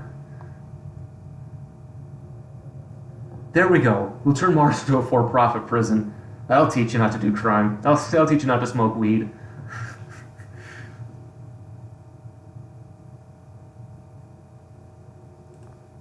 An extensive EVA suit, and I'm not talking about one of those simple little stylish vacuum suits that SpaceX uses. I'm talking about a full-fledged EVA suit. You require all of that in order to be able to survive on Mars because of the lack of atmosphere, a very, very thin atmosphere. Also on top of that, there's radiation, there's extreme cold. It is simply impossible to survive on Mars unless you go inside a little tiny prison of your own. What are you arguing against? EVA suit. It would be a lonely and difficult situation, a very difficult life of privation. I mean, you would have to be out of your damn mind to go to this planet unless you really, really wanted to explore it. You would have a completely different experience from what you had experienced on Earth, and that is not something that the vast majority of the pampered and privileged on this planet want to take advantage of. It simply isn't. Mars. Yes, but also most people don't want to do that. Oh, jeez. Oh, gosh. Stop the Australia hate? Well, maybe if you weren't all criminals, unless you're Aborigine, then you're not, you know. Is a terrible escape valve for anybody who's wealthy and looking to escape from some sort of cataclysm. There are much better options out there. Yes, there are. Even if you were wealthy enough to afford one of these habitats designed by the Yates Corporation, and I really like this, by the way, it's called the... It's concept art, Angry. Just, you know, it's concept. Mars Ice House, and you were able to reserve this habitat all for yourself, you would discover another fact about Mars. Mars, at best, is a gilded cage, and this is a habitat designed for the maximum amount of comfort. It has a layer of ice on the exterior that provides protection both from the outside environment and also from radiation. Is this a sales pitch now? Why would a sales pitch? I thought find me some cynical media. He's talking about one thing that kind of defeats his own point.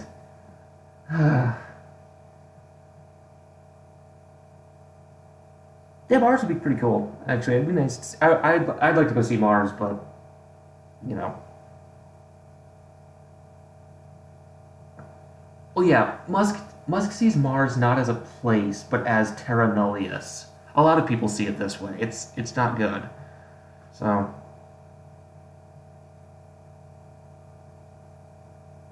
Got a problem there? I don't think I've ever boxed a kangaroo because I live in a normal place in the world. Yeah. But then again, I never boxed a kangaroo. I almost killed, you know, there was almost a school shooting, you know, American things. So.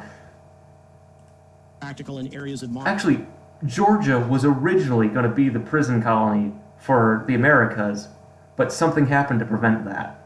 So.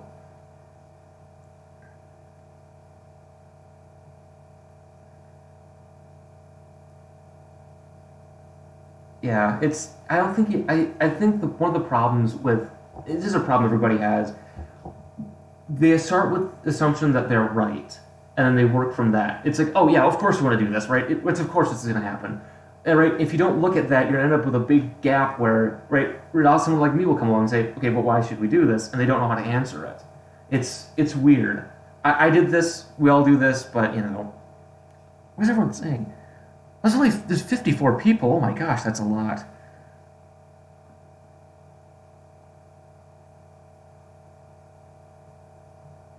Wait, repair at L2? I would repair myself at L2. That's what I'm gonna do. Mars where the Hey, that's making a smiley face. Like, it looks like a snowman. temperature doesn't rise above the freezing point of water, but nevertheless, there are many places that fit that bill. It's very nicely designed as from an aesthetic Build one in the desert.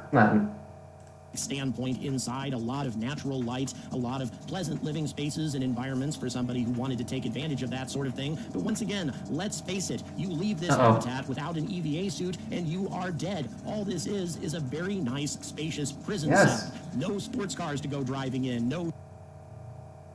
Again, you're arguing against a lot. I do enjoy the space, though. That is one thing that people need. I do like the green. Don't know how well they'll do in the Martian soil, but I guess, again, we're assuming that you built this. And of course, this is built for submariners. It's a big cache with a big wheel. Jeez. Oh god, yeah. As we all know, people love moving to Mount Everest. The only people who live on Mount Everest now are corpses. Nice yachts or boats or anything like that, and it might have an outside area to enjoy to give you at least a semblance of what you left behind on Earth. But this tiny pressurized garden space is just a pathetic shadow of what Earth would represent to the average human being. You really can't take Earth with you when you go to Mars, even in the largest biodomes. Once again, it's just a gilded cage. It does not offer near this kind of comfort that any place on Earth would have to offer. Once again, it would take a sudden and tremendous cataclysm like a nuclear war to drive somebody who had a comfortable life on Earth. But if we have a nuclear war, you can't go to Mars anyway. It's just... SLS or Starship, take me to Mars. Oh, see ya, no. As much as the kind tries to keep me alive, Musk is depending on others to figure out. Yeah, that's the other problem is... David S.F. Portree, who's a very cool dude, there's actually a book of his he's written about Mars mission designs up till about 2000, I think. And it's really interesting to see what specific focuses were done and how they worked on them. So it's really interesting to read. I highly recommend you find those types of books. It gives you a good taste of these Mars missions. And if you want to simulate stuff in KSP, you know, space industry will naturally... Yeah, that's the thing. That is the thing. That's the thing, space industry, right? You want to do something, and whatever it is, it's going to take a while to get up there, because we have to unlearn what we've done on Earth. I'm going to talk about this I'm going to make a space tourism video to talk about this, so, yeah. People have the millions to fly to Mars. Why seize our assets? Oh, comrade, where's my Ushanka? It's in the other room. Got my Ushanka on. It takes a while. Yeah, his argument is that rich people aren't going to go to Mars because Mars sucks. That's his argument. But he doesn't understand he's also making the same argument against people going there in the first place. It's weird. Lunar Gateway? That's a cool system. To a place like this. The only sorts of people that would embrace a habitation space like this is somebody who wanted to explore Mars in the first place. Yes. And that does not include a lot of the rich and privileged. Instead, it includes scientists, it includes explorers, people who can't afford to go there. Jesus Christ. I think to go to Antarctica right now, if I want to go to, pandemic notwithstanding, I think it's like $25,000. Let's see. Yeah, Lunar Gateway's pretty neat. I saw the last two multi-purpose logistics modules, the ones that are on Earth at least, or not in a museum, at the space station processing facility, which was really cool. So... Well, yeah, so I think Musk is delusional. I'm very clear. I think he's not all there. So I think he's got this weird singular obsession on it, because I think he's autistic. And he just thinks it'll magically happen. And he's fired everyone who tells him no, or he just ignores people who disagree with him. So, alright. Artemis 4 isn't going to happen? Oh, I gotta look at that. I gotta look at those plans. Don't I? I think this probably pacing. So, includes the people who are bold and the people who have an enormous sense of have humor. you met scientists? Oh, jeez. Curiosity and ambition that doesn't necessarily go hand in hand with extreme wealth and privilege. Instead, the kinds of people who are likely to explore Mars and take advantage of habitats like this are going to be the kinds of people who want to see places like this. That's true, but how many? Okay, we have there's a Venn diagram of all this, or a chart, right? How many people first can afford this, who then can pass the physical requirements, right? And you narrow it down. There's not a lot of people at the moment. It's just not that feasible. Sorry, Angry. I know we all want to go to Mars. It sounds like a cool place, but, you know, no political drivers started space economy. That's the other thing, yeah. Yeah, a lot of people seem to conflate exploration with colonization. I've noticed that. Yeah. The thing with, like, again, so I'm going to talk about this in my space tourism video, which is coming out, I don't know when. I don't know where. The next one I'm doing 2 New Year rockets between now and then, but I think the big problem is investing in space is going to cost a lot of money that a lot of people aren't willing to put up. So, yeah, I gotta get through this. Canyon systems that are as large as the entire continental United States, with cliffs that tower as high Yeah. as 5 to 8 kilometers high. That's Things exciting. that simply do not exist on Earth. Or Olympus Mons, a volcano Yeah. the size of Arizona. Features on Mars that simply cannot be replicated on Earth. That's These true. are not the sorts of things that rich people are going to want to experience every single day for the rest of their lives. Yes. They may want to go there. You're arguing against colonization again. I don't get it. Huh? Seasteading. Oh God, seasteading. Oh. I heard that allowed for space debris. It's good using gas into the section, stuff loses speed, whatnot. Cloud. Oh, yeah, pretty much what you'd be doing is simulating your own atmospheric drag, right? Because if the gases will absorb the energy, it'll slow them down, they'll go down, right? They'll lose energy. I've also seen using a space laser for that, which would be really cool. Yeah, seasteading. The other thing is the only people who are really interested in seasteading are weirdo libertarians, right? They already tried that kind of stuff. It's, Jeffrey Epstein's island, that sort of thing. But, yeah. Other kinds. Maybe NASA can stop us from doing really dumb things. Yeah, again, I think that's the reason they tried to build their own launch site in Boca Chica was because they wouldn't have to contend with other launch providers saying, hey, stop blowing stuff up, Wait, okay, you're still talking about repair at L2? Assuming no reuse necessary, it would require in lift craft, journey craft resupply to get to L2, spend 5 days to repair something, return 4 or 5 crew size Earth. SLS, Orion, and a crew module. That's it. The Cold War. Well, I'm cold right now. It's 26 degrees outside. I'm cold. Ugh. This house was not built for these temperatures. There on a vacation, if that's something that could be accomplished on the short term, but not going there to live. The only people who are going to go to Mars to live are the people who are obsessed with the idea of exploring and living on an alien world and establishing a new type of civilization, a multiplanetary civilization where man... Yeah, the problem is a lot of these guys are weird. No offense to them, but they're weird.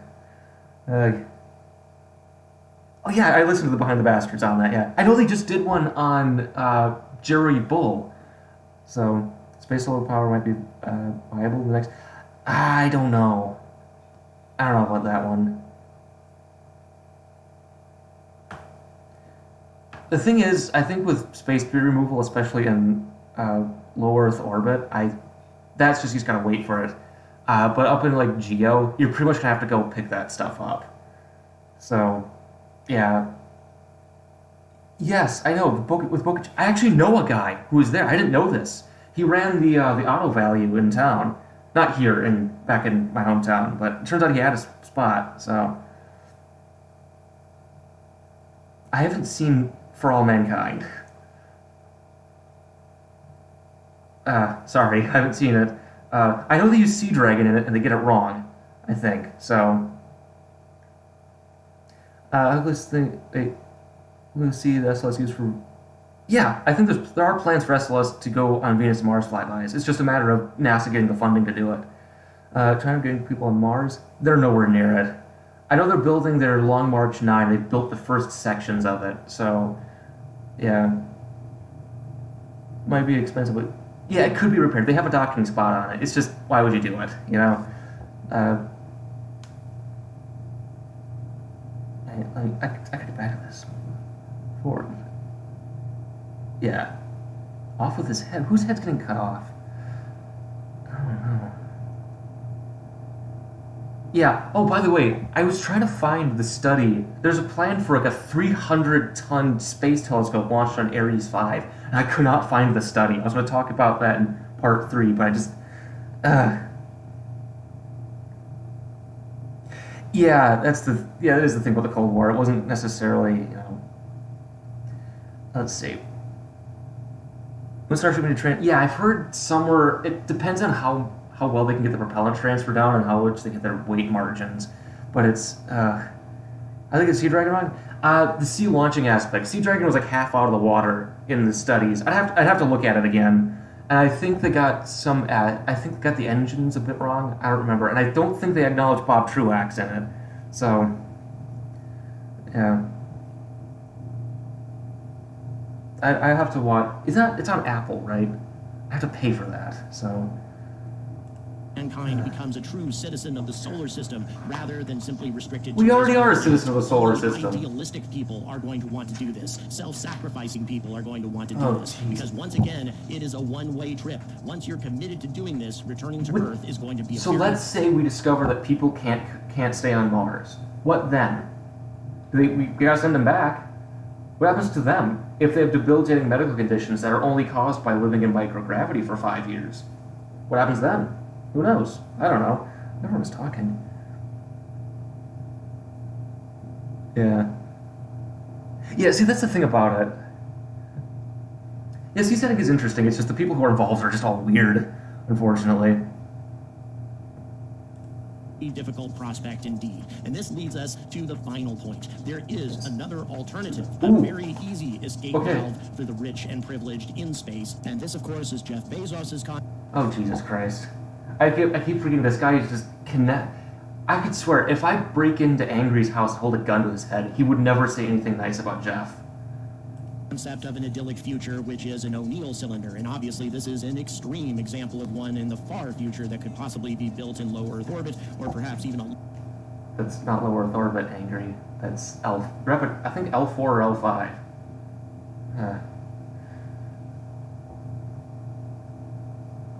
Oh, yeah. Yeah, Sea Dragon was really loud. Could we prefer a model for mass-produced level, at least conventional non-CubeSat? Telescope kind of scale? Yeah, you build big dumb stuff. It's just the problem is the equipment you need will have to still be sensitive. That's the problem. It's the sensitive equipment that's the problem. Let's see. Yeah, SLS is here to stay. Why would we rely on an unstable commercial provider, right?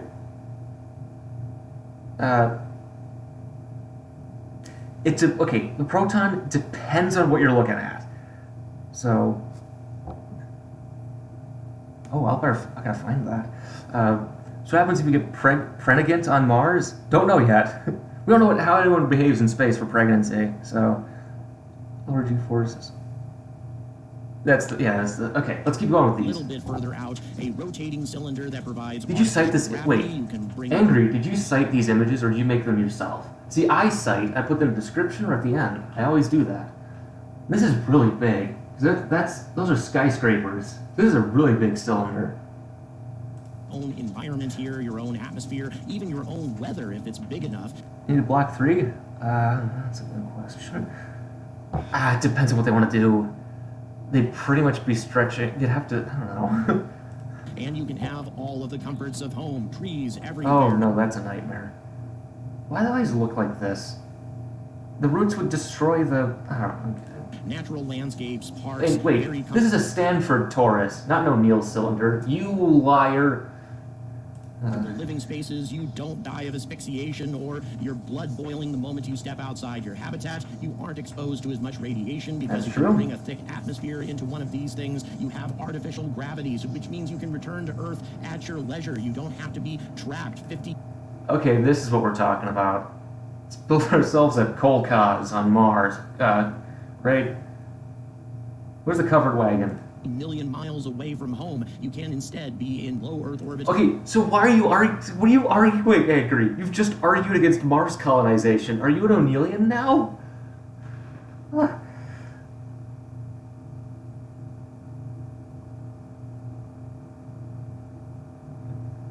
I don't get the point. O'Neill cylinders are based on the idea that humans might not be able to live on lower gravity environments, so we can build and maintain our own, right, and on a large scale, because that's the big appeal. Is if you can't live on Mars if you can't live on Mars, you can't live anywhere in the solar system. So instead, you build your own environment. Now, the difference between Mars and an O'Neill cylinder is you're gonna have to make this thing, and these things weigh a lot. They're big chunguses. So they cost about the same. It depends on expansionist policy in space, really. What is that? Are those yurts? Or is that a frisbee? What are they doing here? I don't know. Is that a cave? This is confusing. Terraforming, I don't know. That's a good question. Again, it depends on how you want to break it. I have a book on terraforming. O'Neill cylinders would be shorter scale to build. I'll say that. Yeah. Within easy access of the Earth's surface anytime that you want to return. This is an ideal place for the rich. Oh, look at that. Oh, you gotta wait. Oh, I can move it. That's a cool tractor. That's the future right there. It's also a boat. That's awesome. It's back. Have any justification besides maintaining? Oh, this one's assigned an asteroid. Oh, that makes sense. Let's see. Which as good as so much easier. Yes, SRBs. There's so many of you talking. Maintaining. Yeah, you need that. There's thrust reasons you want to keep them. Pad infrastructure for solids is actually really easy compared to liquids. The problem is pollution, operational issues. Let me think about. I don't want to talk about. Zubrin's weird. Let's see. Should put on manufacturing propellant on orbit. I'd like to see that. Yeah, you could watch water. You can do. I talked about mining water ice on the moon in my senior design project. So, yeah. How did you get up the core on Mars? There's a documentary about this. It's called The Core. You go down in an unobtainium ship, right? And you light off 5 nuclear bombs in sequence. Okay? Many of these dream projects they make. Yeah, again, that's not the problem. You need an economy to sustain this. Yeah. Yeah, I mean, he just loves good space. Good. This is a good Soviet space tractor here. Okay, we have the cows, we got the horses. You know. You got your little village over there. It's the big church, I think. You got your UFOs, walking paths. Don't go there. Privilege to retreat to should they wish to. Now, this is, of course, a sort of a cynical view of O'Neill cylinders. Jeff Bezos would have us believe that everybody could live here and work here, that sort of thing. But this is a Stanford Taurus. You're confusing them, Angry. And you can tell this was made in like the late 70s by the architecture. I just love the look of these things. Look at that 70s. Oh, yeah. Yeah, there's some arguments for it. By the way, being popular, I really should have monetized the channel. Part 3 has 7.4 thousand views in a month. To put in perspective, my most popular video, the one I will never talk about again, has 11K, and it took 2 years to get there. It's sad. Yeah, but you wouldn't. If you're bombarding Mars with asteroids, you're making a new planet. That you're talking about, at that point, you're just resurfacing it. You're not gonna. At that point, you're resurfacing the planet. You're just building a new planet. We'll just turn the Magrithians. No colonization. Again, you can live in lava tubes. But I see Mars right now. By the end of my lifetime, we'll probably see an Antarctic-style base on it. So, hopefully. Building something like this would be a mammoth engineering undertaking. It would Like colonizing Mars, almost. Boom, got him. Gotcha. require many billions of dollars, if not trillions, to create something like this. Same with colonizing Mars, but... And so that would all have to be paid for, most probably by wealthy people who could move here as the planet slowly goes to hell beneath us. This is the sort of thing that we should be concerned about, not Elon Musk's vision of making us into a multiplanetary species. Oh, yeah. Let's build Seattle in space. Where's the rain clouds? So we got the Midwest here, we got, you know, some Virginia college here, and we got Seattle. These are really big space stations. Hybrids. Okay, I'm going to tell you about this. I'm going to talk about AMROC in 3 Know Your Rockets. So we'll get there.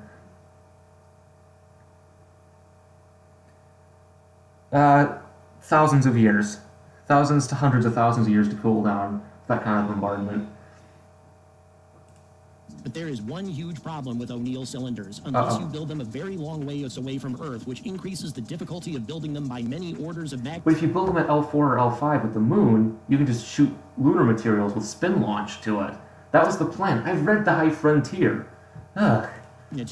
Then they are vulnerable to attack. They do. Have I thought about asteroid mining?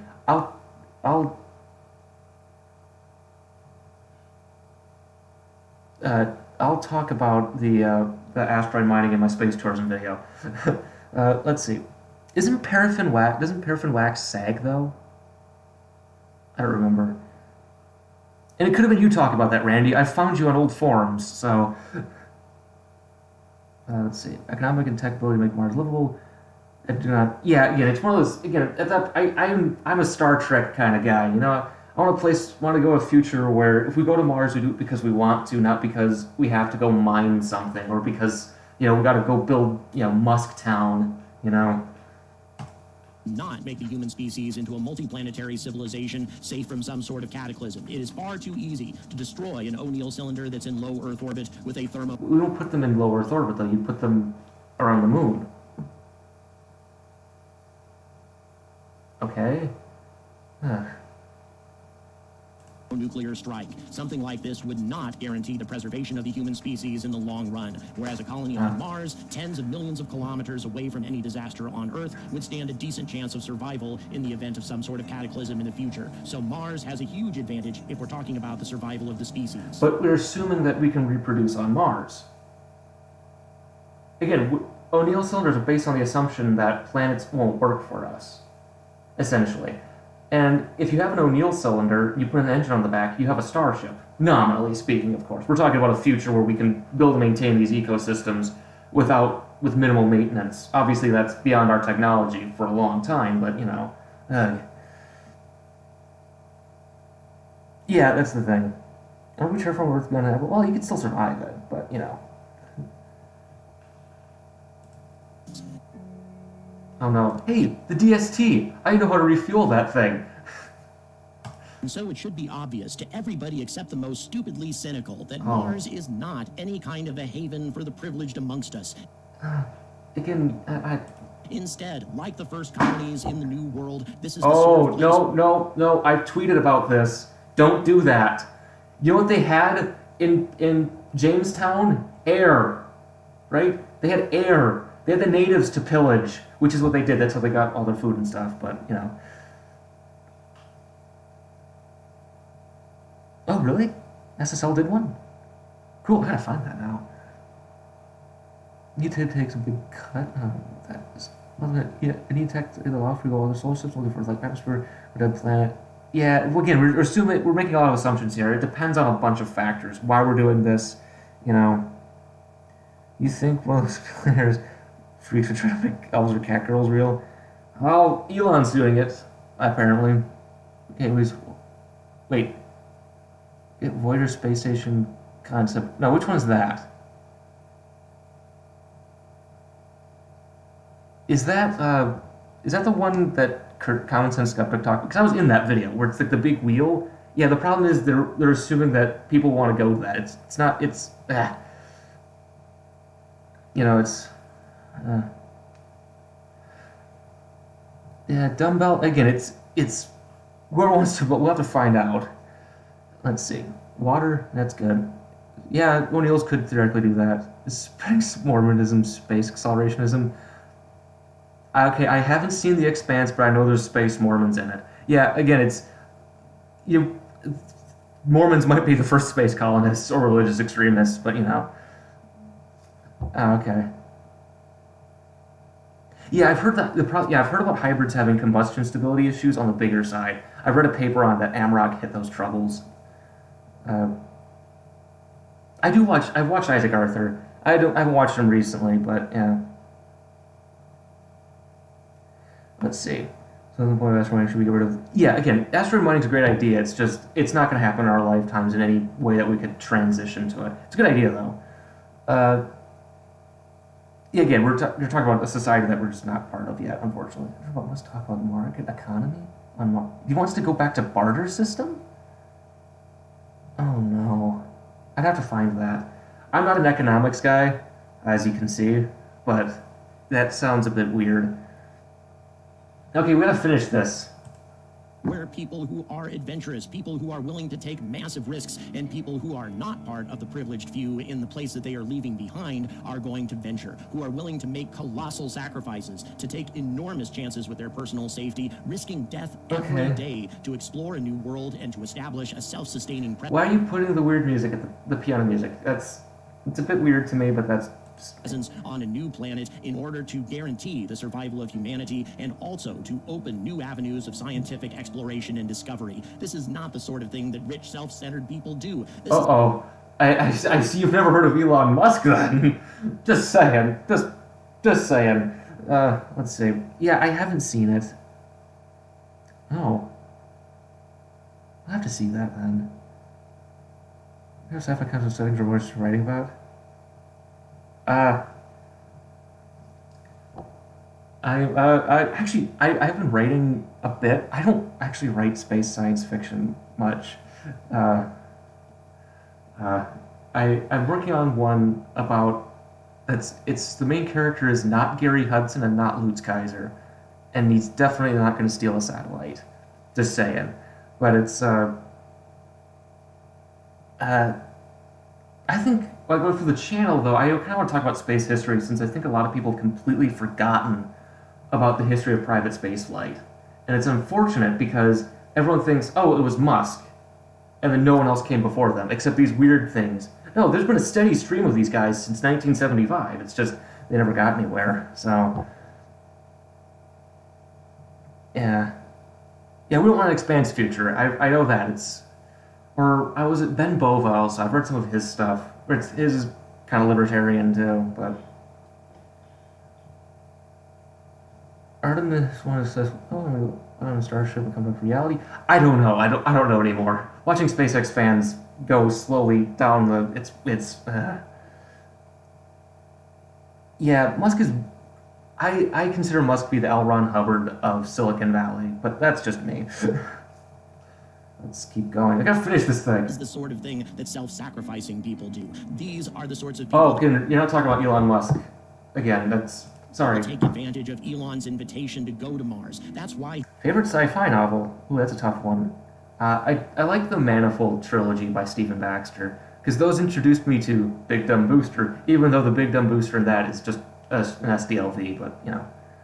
It's gonna be, what would your main goal be? Space stations? Oh, well... When I hit 30,000 subscribers, I'll tell you about it. Or in the year 2028, because that's probably more likely.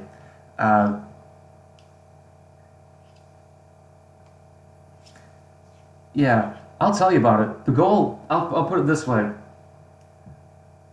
No one's built an all-pressure fed launch system before. I'm going to change that. Give me your money. Well, a lot of SpaceX fans are already cringy tech bros, you know. Well, I watch these things. I still enjoy them. I still like the core because that's what got me interested in science and engineering. Ironically, speaking, but you know, new space to meet on USA mission. Anarcho-syndicalism. That could work. If you want to know about left-wing Mars colonization, always Mars trilogy. You got to go with Mars trilogy. So. We'll be able to build a restaurant crudely. You could do that. The next launch window, I think, is in the 2040s, so, you know.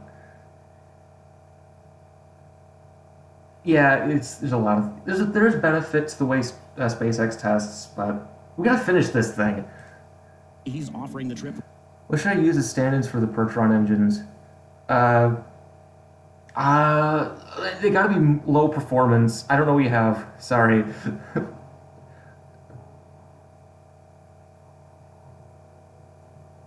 For a couple $100,000, the cost of more. Oh, yeah, no. Okay. The cost of mortgage. Okay, I'm gonna tell you something. Don't share it. Obviously, this is private. My house, I paid $185,000 for. Right. This is a $185,000 house. Now it's gonna get increased in value because everyone's moving out. But, I didn't pay off. It's less than $1,000 a month for mortgage. Right. It's just not. You're not gonna get. It's not gonna be that cheap. Okay. When I did my horrible analysis of this, it got down to like $100 million a ticket, and about one Starship launch per person. But my model was bad and assumed a lot of things. But it's not feasible. And the big problem is if I stop paying my mortgage, I just get kicked out of this place, right? But if you're on Mars, you're stuck there. So it's. Copenhagen Suborbitals is building, yeah, but I thought they switched over to electric and motors for that.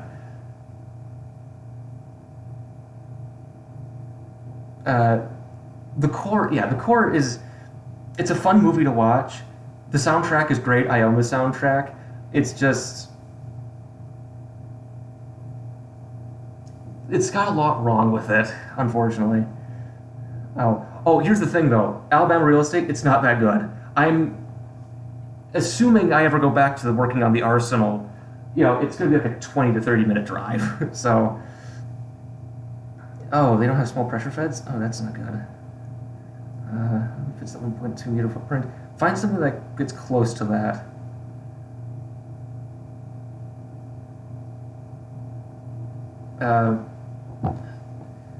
Many sci-fi writers are Mormons. I know Orson Scott Card is a Mormon. I know that.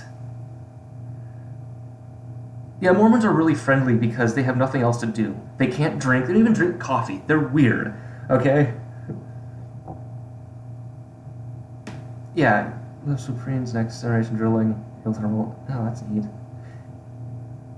Freaking laser beams. Yeah, the book that the core is based off of is a lot more realistic. No one drills to the center of the Earth. So, you pay monthly. Again, I talked about this. It's no one knows because no one's thought about that. So, yeah, AJ10 190 is just like, yeah, but AJ10 is an upper stage engine though. We gotta finish this. Mortgaging your house, for example, so that somebody who actually possesses this kind of drive, which by the way no longer includes myself, simply because I don't think I'll be in good enough physical condition to make this journey and actually survive it. It's going to be a very limited number of people who can do this, but yet certainly enough to comprise a colony of a. Oh, that's nice. Yeah, like for here in Huntsville, at least last year, it was, because I read this, I live streamed the day I got the house. I went there, I made an offer, I had it. So, yeah, the Copenhagen Suborbitals, yeah, they use hybrids. I've been following them for a while. So, yeah, 400, I didn't get to 400 mil. I got to 360. Again, SpaceX saves about 30%. They're about a third less than existing vehicles of those classes, right? Got that benchmark. First stage reuse, we know on pricing is about 21% savings, so as far as we can tell. And then for upper stage, I had to guess. And it's not going to be as good because refurbishing an upper stage would be a lot harder than a first stage.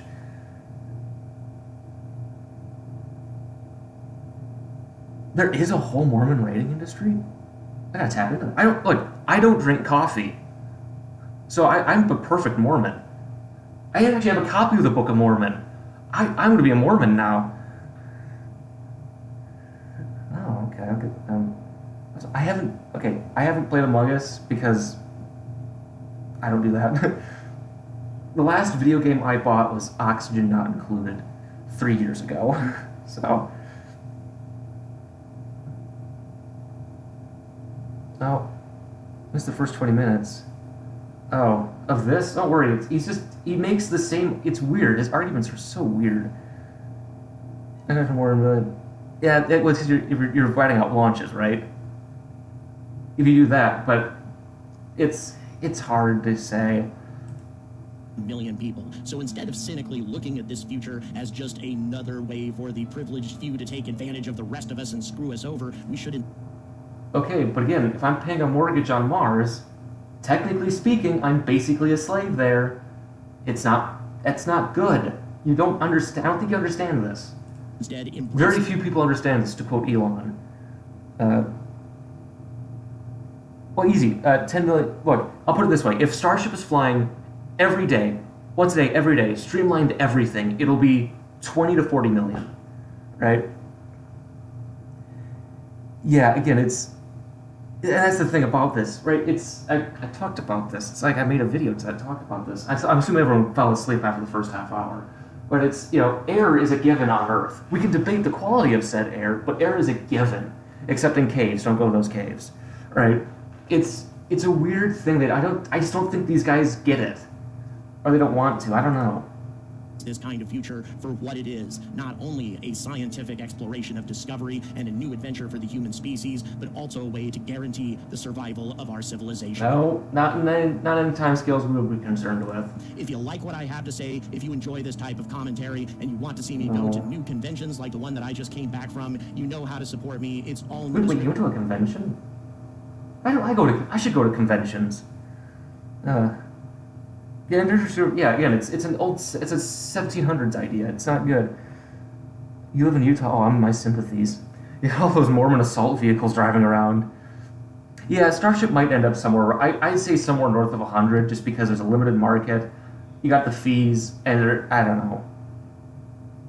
Can you handle 4? Oh wait, no, I don't want that. No, that actually. Oh god, no. Yeah, it's weird. I kept at the U of M. They have Mormons. They kept trying to talk to me. It's weird. And there are more benefits coming to my Patreon subscribers. Ooh, I'm not doing that. So until the media and everybody else recognizes that in order for the human species to survive and thrive, we must expand out into the solar system, starting with the red planet. No. I urge all of you to stay angry about space. Let's get angry. Yes. Okay, but again, I'm sorry, that's religion. I'm sorry, I see that as more religion than anything else. Sure, I think it's a good idea to go into space, but I'm not going to I'm not going to go straight to eschatology for that. That's weird. It's like Ray Comfort, you know? Ugh.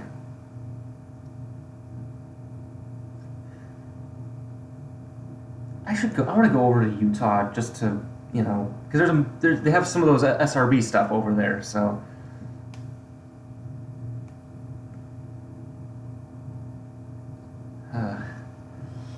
All right, so let's. I think he made another video I wanted to get mad at, and no, we're not doing To the Future if we don't. Oh, I might should convert to more. Well, I mean Scientology. I can just explore the entire universe, though, you know. Okay, is there anything else I find objectionable? I don't want to go. He's not gonna. No. Skyora? Oh, I heard about these guys. They're interesting. Oh no. Oh no. Oh no.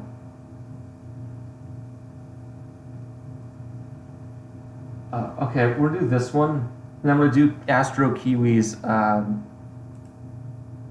in 2000.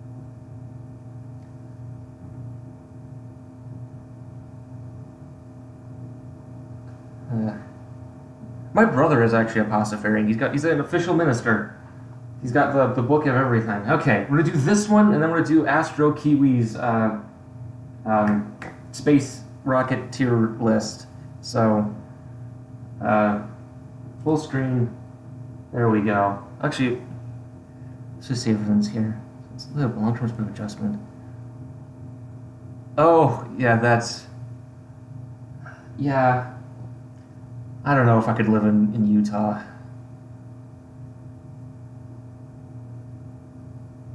There we go. I should start... See, I need to start my cult. That's what I gotta do. Alright, so let's do this. Oh, I don't want to do that. Okay. Yeah. Yeah, I think... Noise stuff, I think, is in the draft PEA. So... he was at the beginning. It was mostly a joke we did in high school, though. So... 2019, around the time that I started this channel, this particular scenario looked very feasible, something that might happen within my lifetime. Oh my I was gosh. actually considering the possibility of spending the last years of my life on another planet. But as time has gone on and Starship development has begun to drag a bit, and the barriers to Starship development have become more and more apparent, this moment where 1,000 Starships, or however many that Elon Musk plans to build, transports tens of thousands of people to Mars until eventually we have a colony of 1 million people. This scenario seems far off in the future, at least a century, perhaps longer. Oh, a century or two, but that's just me. Oh, wait, so... Agriculture is he did with kind of... Cult of Big Dumb... Well, you know... Yeah, that's... if I was to make a Rocketeer list of my own, it would be... well...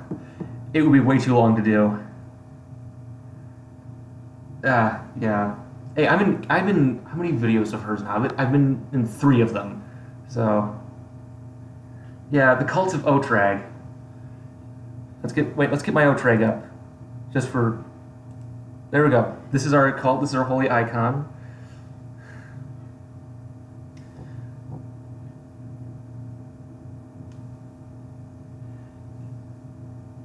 Look at that. Okay. Pressure-fed Moloch. Yeah, give me your firstborn. Oh no, that's not. Yeah, that's the explosion. I've seen papers talking about explosion. Methane's is actually worse for it. Here's the thing, though. You get a big enough kaboom, though, right? Like Halifax, Texas City, Beirut a few years ago. You can do some serious damage with chemicals. Yes. Okay, so let's see what this is about. That is not how Elon feels about it. Predictably, his feelings are still extremely optimistic. In his most recent interview with Time magazine, he stated that he would be surprised if mankind was not on Mars in 5 years. Presumably the first... Oh, that's... Well, okay. Musk.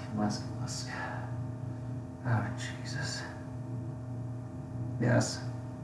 And, okay, so for our cult... When we get big enough, we're going to move to the Congo, the Katanga province, and we're going to go build a rocket there. But, you know. Yeah.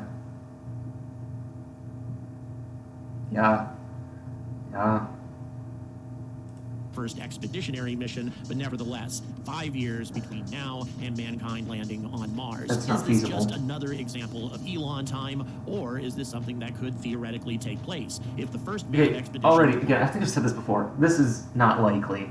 This is insane and silly. Oh, gosh. Square Otrag, obviously. Do that. Well, of course we do. Yeah. Because it's the that's what makes them different. Octagonal, no, I don't think there's ever a prose one. I think it's the sizing limits it to hexagonal. Mars can be accomplished within 5 years, then this particular scenario looks a lot more doable within a couple of decades or perhaps 30 years, a time frame that could theoretically fall within my natural lifetime. But is this just too much to hope for? Yes. What are the barriers to our first journey to Mars, and are they something that could be overcome in a mere 5 years? Well, believe it or not, I think that they could be overcome, that it is possible that the first manned Starship could make the journey to Mars successfully and actually return. And yes, I do believe that the first manned mission to Mars should have a return mission involved, although it doesn't necessarily have to. And although the technological and scientific barriers to such an expedition seem innumerable, really there are only two, well, actually three major barriers as far as I'm concerned 4, that we have 5. yet to really determine I don't the know. need to overcome. Only 2 or 3, and the reason I'm saying that is because there are 2 barriers that are actually related barriers that are part of the same problem. That's about it. And although these problems may be few in number, they are extremely difficult problems, perhaps insurmountable, at least within a 5-year time frame, perhaps much longer than that. And actually the fact that these barriers have not been identified, at least by the general public, as being huge barriers bothers me quite a bit, because until these problems are overcome, our future on Mars is in jeopardy, at least if we're going to be using Starship without any other vessel to support it. And that is something that needs to... Look, Bob, why are we kneeling? What's wrong? We hate the rock? What's going on? Getting down low to make a rap video? What we doing? I don't know. You will call me the Kaiser. Yes. to be addressed, and we're going to do that right now. Now? Ah! Boom!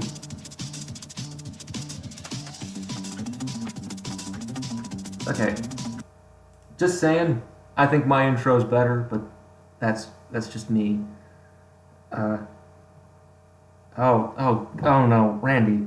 Yeah, you go to your desert compound, I'll go to the Congo, okay? There we go, okay? That's what we're gonna do. Solid fuel air, I think that's already been built.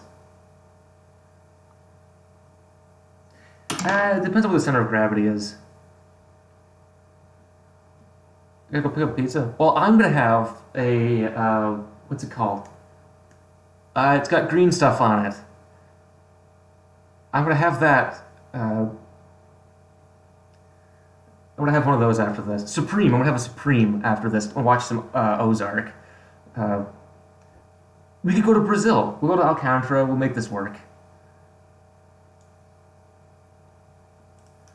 When people talk about a manned expedition to Mars, one of the most common things that is discussed is the fact that it Is that you're using the wrong term. It's crude. Gosh, it's been NASA official lingo since the 80s. Get with the times. Gosh. Such a hostile environment. There's no air, it's so incredibly cold, there's all this radiation, etc., etc. However, I'm actually, I'm gonna be making a better one. Why do you think I've been rendering OTRAGs for the last, you know? Through the Virgin. That's any island I'm on, guys. the Artemis mission intends to establish a permanent manned presence in a place that is far, Crude! far more hostile Gosh, than there's no Mars. women there. Temperatures on Mars, for example, are far warmer in spite of the thin atmosphere and in spite of the distance from the sun. If we're talking about an equatorial... Which actually makes landing there harder, but go on. Recommend take on it. Yeah. location, Mars drops down to about 60 or 70 degrees Celsius below zero, and although that may seem like quite a bit, during the 2-week time frame that the moon remains completely shaded from the sun, the temperature can drop down as low as 230 degrees Celsius below zero, a massive difference of nearly 200 degrees, and the reasons for this are obvious. Even though Mars has an incredibly thin atmosphere, it's sufficiently thick to retain heat. Also, Mars has a 24-hour day. It is not a tidally locked world as the moon is, so that being the case, it doesn't have a 2-week night, and it also has... I know an island we could go to. No one's there anymore. It's cursed and haunted by the ghosts of children, but we could go there. It's an atmosphere that can retain heat. No matter how thin that atmosphere may be, it makes a colossal difference, which means the life support issues for any habitat on Mars are going to be much, much easier to maintain than life support on the moon. On top of that, but Mars is farther away and harder to get to, which means your reliability has to go way up, which costs more, theoretically. Oh gosh. Thank you about the models. I think they didn't. I don't think they intended to have Raptor be a problem. I think they're hitting the same. They're hitting teething issues that you normally would, but you know.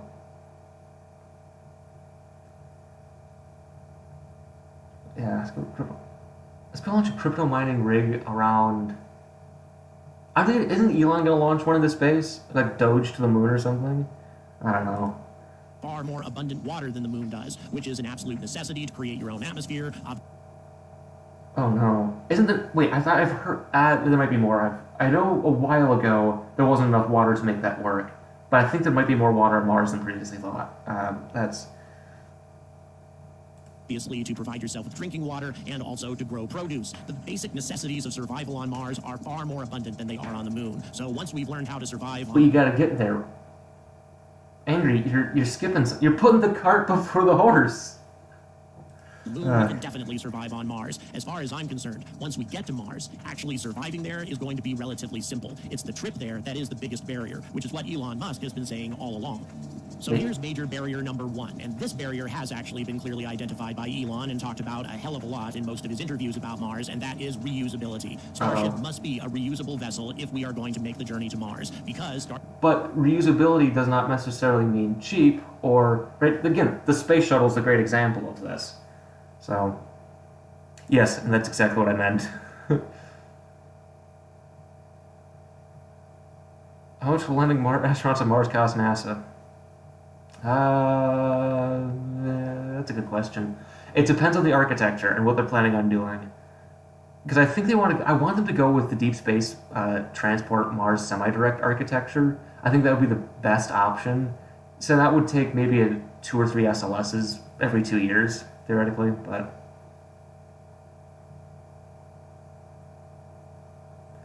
Well, you could theoretically make an atmosphere for Mars. Again, we're assuming this is the far future, right? We've colonized the solar system. We can make all these different things. You could make an atmosphere for Mars that's thick, but it's not going to last. You have to keep replenishing it. But it's on the order of like hundreds of thousands of years. So, if you're boiling out of the water ice, you do it by default. You can do this for yourself. It's not that bad. Well, again, with reusability, it's if you go long enough, you fly enough, it becomes an issue. And yes, he did say that was the easy part because, unfortunately, guys like him don't seem to grasp this, but that's unfortunate. Starship needs to be refueled in low Earth orbit by multiple tanker starships, and in my opinion, it's going to have to be completely refueled, not just 4 or 5 tankers with 100 tons worth of fuel each. That isn't going to be... And it's 85 tons. I've heard it's down to 85, but it depends on it depends on the final vehicle. Because I think I know this was probably made before Elon changed the design again, which, oh gosh.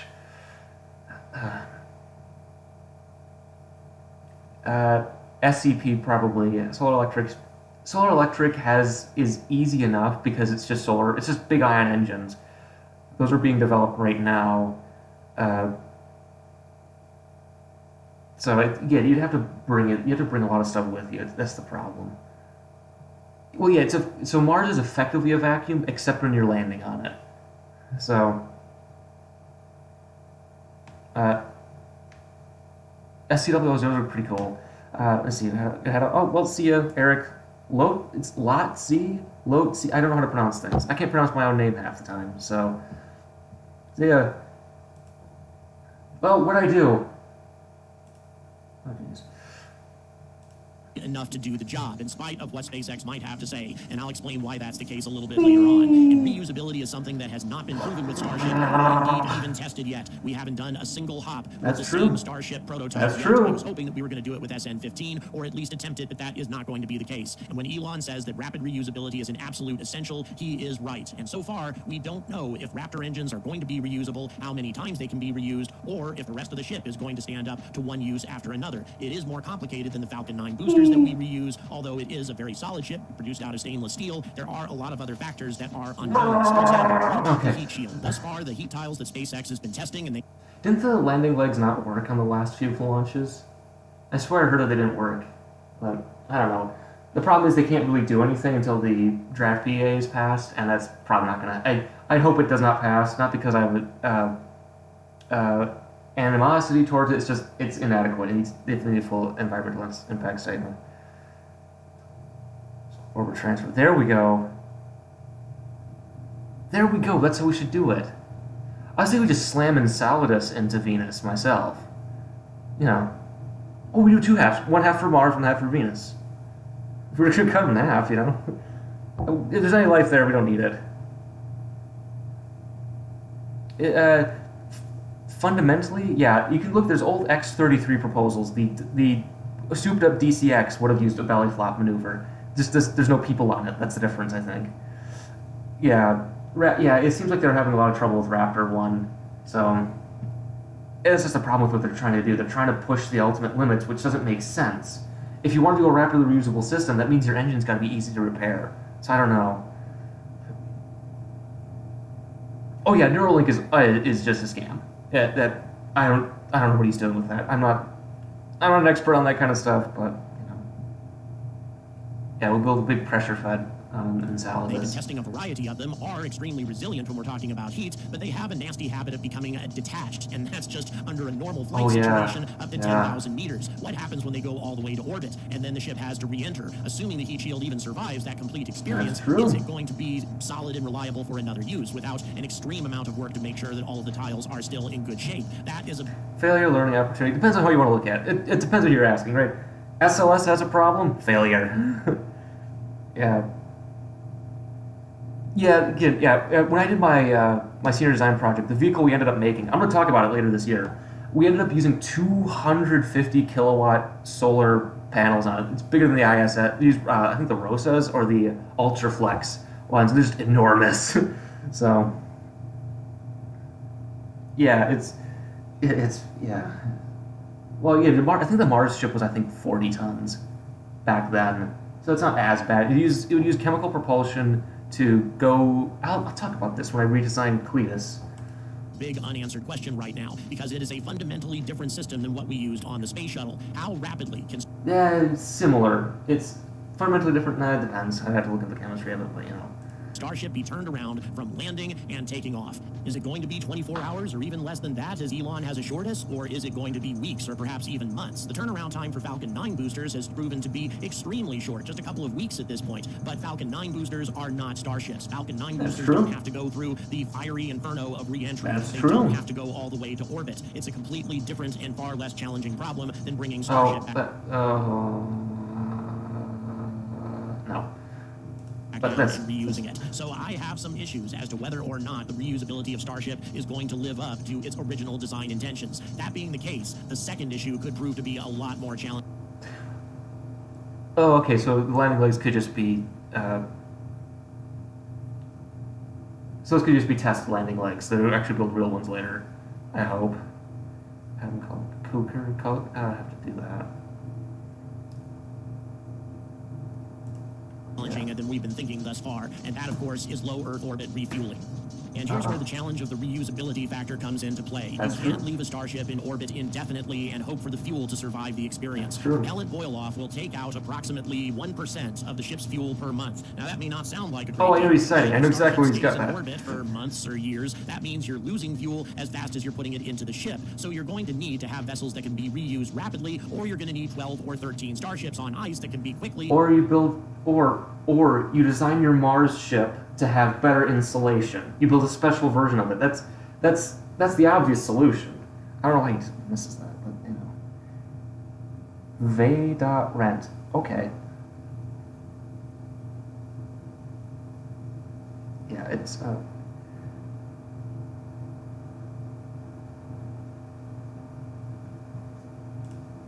brought into service and launched. First of all, 12 or 13 Starships would be incredibly expensive. Yes. The problem, aside from that, is where do you keep these Starships at Cape Canaveral or at Boca Chica? How quickly can you prep them? Have you seen my videos?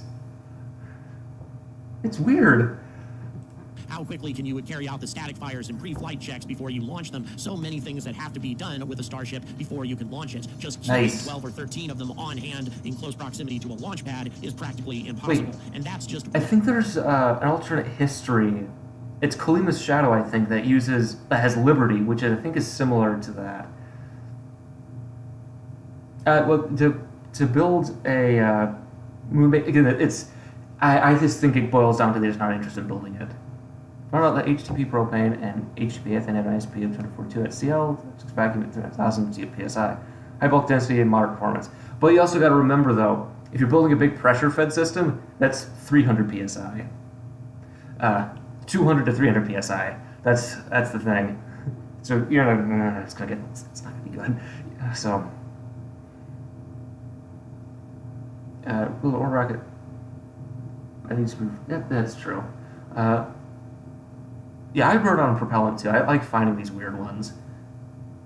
You know what's sad? When I'm starting work on building a better O-Trag already. Oh, hi O-Trag 1. You look vaguely familiar. Is I want to use furanol. Oh, look at that, because it's a hypergol, it's super dense. It's a byproduct of making, what's it? I just missed it. But I can't find any propulsion statistics on it, so. Lithium space, they're pretty neat. Oh. Oh. Yikes, with the development. Yeah, I don't know what they're trying to do. I don't know. It's weird. Yeah, but relativity space, they're pretty neat. I like to see them going. I think they're launching this year, so that'd be exciting. One of the many problems. Aside from that, you also have the fuel slosh issue. This is a problem that I've talked about in the past. Right. Liquids do not behave the same in microgravity That's as true. they behave here on Earth. They climb up the walls. I told you just put a mesh in and use capillary motion. I did this. So. But even on Earth, liquid methane tanks on liquid methane tankers are kept either completely full or completely empty because this fluid has a tendency to slosh around. The more it sloshes around. Okay, that's baffles. That's solvable. That's been solved for the longest time. I don't know.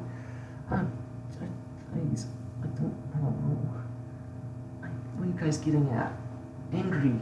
More unstable to ship. The Whee! more unstable the ship, the more difficult it is to carry out a refueling maneuver. On top of that, fluids simply don't behave the same way in microgravity as I just said. Bubbles, for example, in fluid in microgravity do not rise to the surface. They stay suspended in the fluid, and any bubbles would create clogs in any refueling pipe. So any sort of refueling I have not process been is going following to have to orbital somehow deal assembly. with these challenges if it's going to be successful. And thus far, we haven't tested this sort of technology at all, aside from a simple process of transferring a few gallons of water from a refueling tank.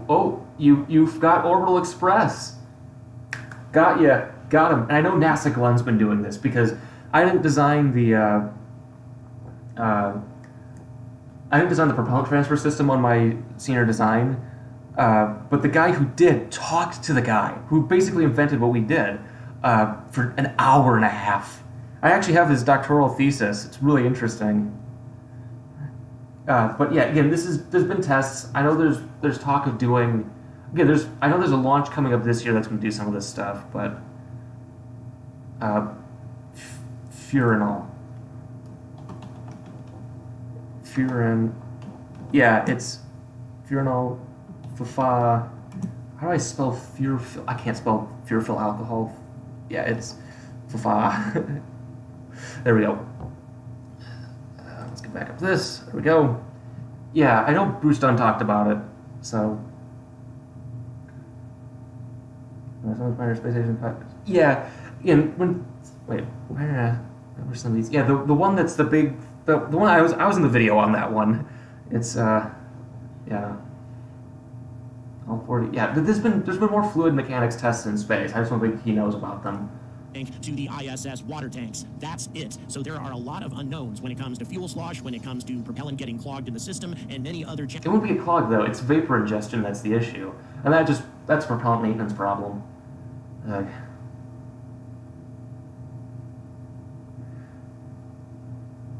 Oh, you might be thinking of probergal alcohol. I know we talked about that in his SSTOs. We talked about SSTOs. Or it's like fear. It's also fearful. I can't. I don't think it. Oh no, not furry. How do I spell furanol? Furfural alcohol. That's how you spell it. Oh, copy. Man, I can't spell. Oh, let's not do live with his mom type stuff. There we go. That's the name. Furfural alcohol. Oh, that could be the issue as well. There we go. Vapor tolerant pumps. Well, again, if you're doing, I think the method that SpaceX wants to do is propellant slosh. So it looks like they're just going to use basically just veins in there. I don't think they're using pumps, or they are. It's going to be very little. I know, again, the one I did was meshes, so it uses capillary motion. It just applies pressure, and since the propellant will be on the tank walls, you'll just move down into the next tank. That's how it was supposed to work. So again, it's been tested on the ground. No one's done it in space, and I think that's going to be happening soon. So challenges with low Earth orbit refueling. How difficult are these things going to prove to be? And also, are we going to be able to launch starships quickly enough in order to make up for the propellant boil-off that's going to exist in Earth orbit? Granted, you can deal with all these problems with a fuel depot, but it's highly unlikely that we're going to be able to design and construct and launch a fuel depot in 5 years. And that's what this video is about, getting a manned Starship to Mars in 5 years. Get it, now, one Starship is fully fueled, and once again, I'm going to get to why that's necessary, and on its way, there are, of course, other... But here's the thing. Actually, it does perform... Here's the thing, though. It's mediocre performance compared to other, like, alcohols, but it's fast hypergolic with nitric acid, right? That's what makes it really good. It's also a byproduct of making cereal. So it's actually... There's some qualities to Furanol that are really good. Also, it's really dense, like me. Yeah, is it done... Yeah. I haven't used... Not yet. There's a test mission that was supposed to go up on an Atlas V, but I just never got funded. And it's just... I know, again, maybe the DARPA mission did it, but I'd have to find that. Challenges like a massive solar flare or solar mass ejection That's that true. would prove to be dangerous to the crew. However, a solar shelter should take care of any of those. Is that a kinds of spider? issues. Life support Why are you launching spiders to Mars? What's wrong with you people? Ugh. Yeah. going to have to be designed and perfected by then, but since we've been able to maintain humans on the ISS for sustained periods of time, I see no reason why Starship and its huge cargo capacity shouldn't be able to hold, say, around 10 human beings for a 6-month trip without any real... He's being more conservative than I am. I got to 17 people, but that's, problems. The food, the water, the necessary atmosphere, especially if it's being recycled, none of these things represent a serious issue. Wait. It's when you're approaching Mars and trying to... That's a serious issue, too, but that's kind of... Kerosene H2 would be better for handling? Yeah, it could be. It depends on what you want to do, right? Yeah, like all fun engineering things, it depends on really what you want to do, right? If you want to screw the environment, fluorine, aniline. There you go. Spiders there. To land, that is Starship's biggest challenge. Landing on Mars at all is a massive challenge. That's true. Indeed, the difficulties of landing on the red planet have led to the destruction of quite a number of our probes over the years, and the challenges are simple but very difficult to overcome. Yeah, Mars and you know how big atmosphere those probes are? They're like, they can fit in my room. they can fit in my room. That's...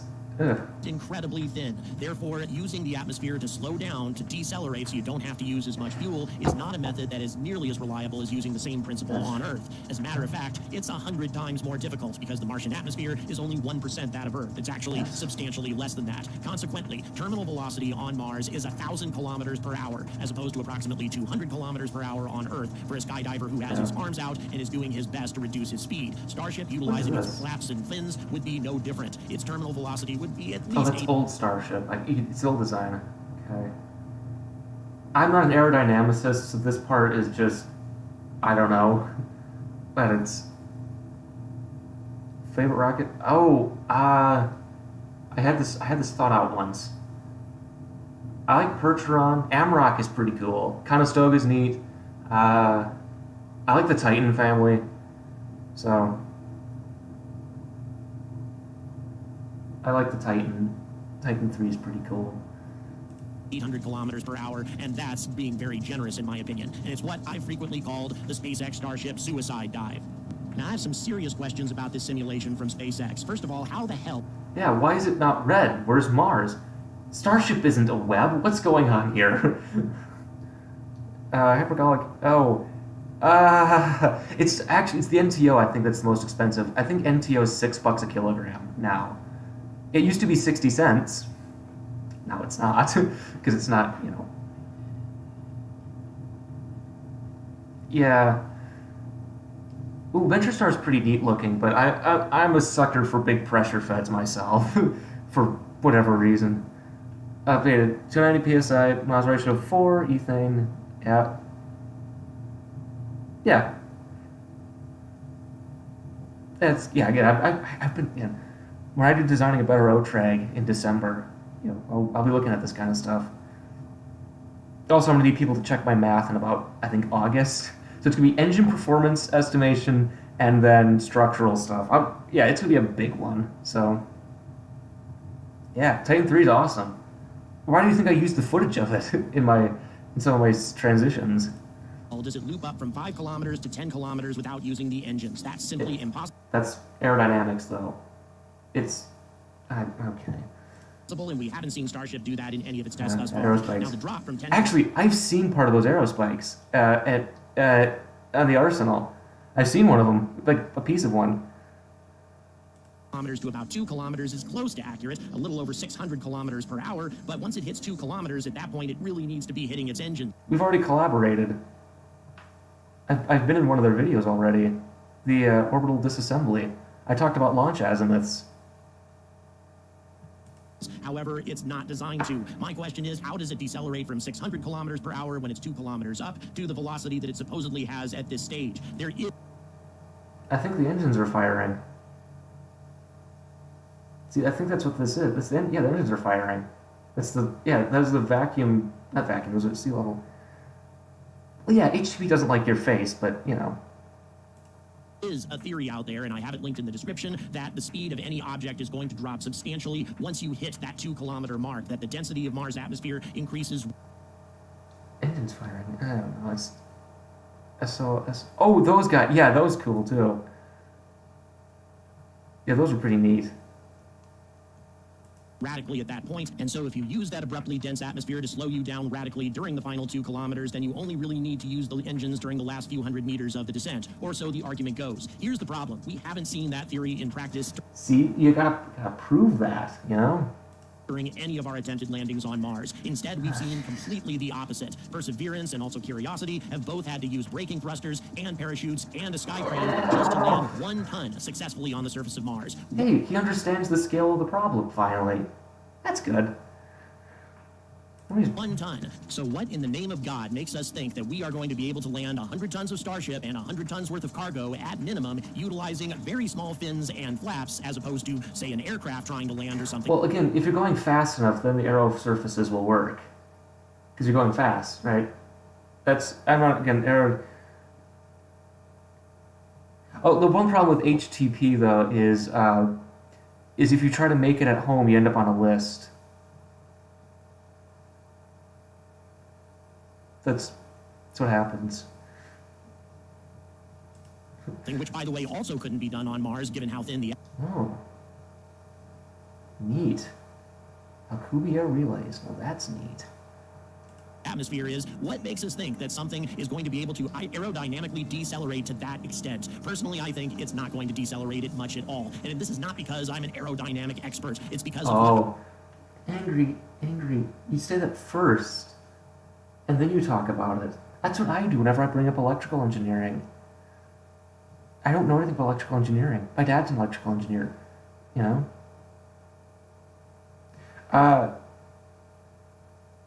N2H4, that's N-dinitro tetroxide. Wait, no, that's... What is that? N2H4, is that hydrazine? Hydrazine is probably the expensive part. Nitric acid you can make relatively cheaply. But why is my phone vibrating? What's going on?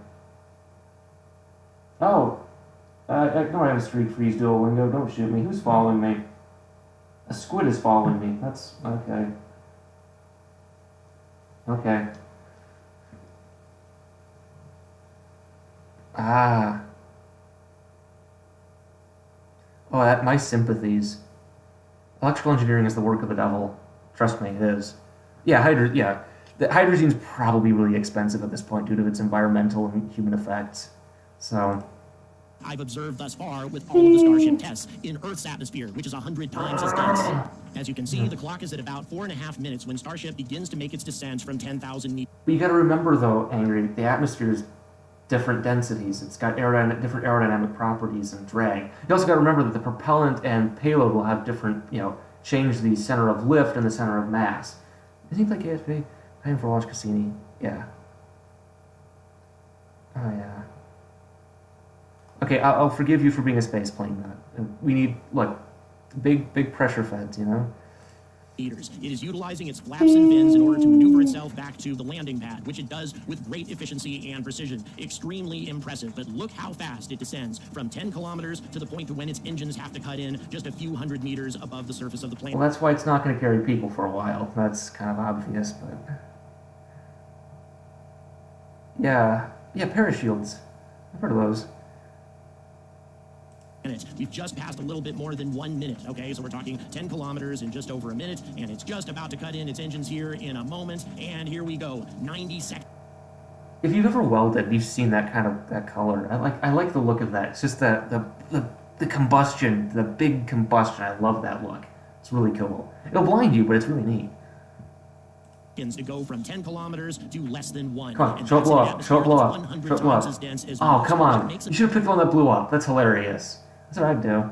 Think that the aerodynamic qualities of Starship are going to allow this vessel to descend any slower or even just as slow as it does on Earth. And by the way, the engines cutting in when they did barely landed SN-15 safely. That's if true. it had been traveling at 600 to 800 kilometers per hour and the engines had cut in at the same point, Starship might have been able to have just enough time to... Is he stealing everyday astronaut footage now?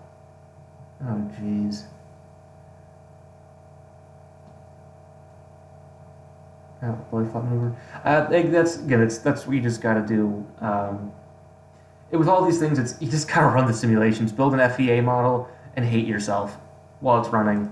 Form its flip turn before it disintegrated on impact. That's it true. would have been a magnificent sight and a magnificent failure, and that is precisely what we can expect to happen on Mars time and again until we resolve this issue. And the only way to resolve it, in my opinion, God, given that blow we up. don't Where's have a sky crane, we don't have parachutes, all we have is braking thrusters, we need a lot more fuel, and we need the engines to engage when Starship is several kilometers above the surface. Oh, there goes the engine.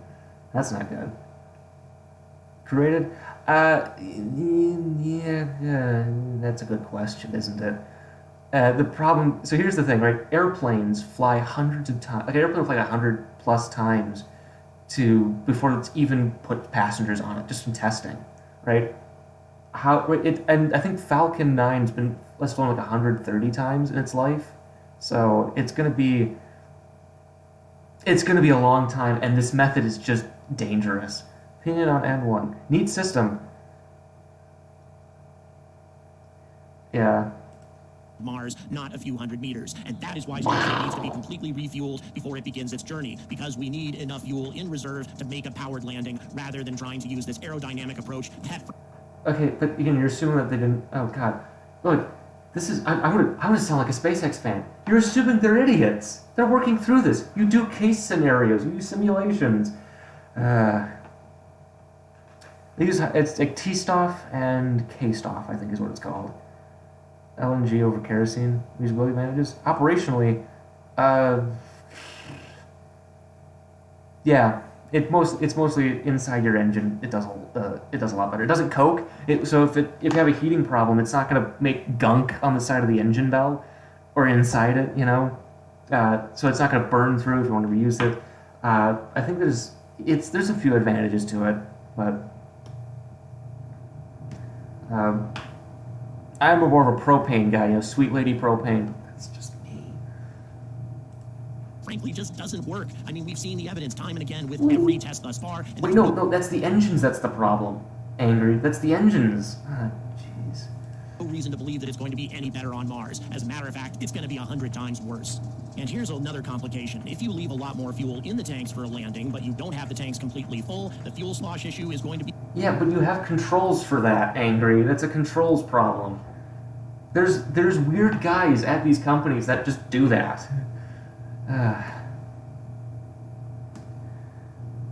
That's true. Again, I think, yeah, obviously Musk thinks that you don't need to do simulations, even though those are more practical in the short term, but oh well. Yeah, that or a more aerospace version would be the DC-10, you know?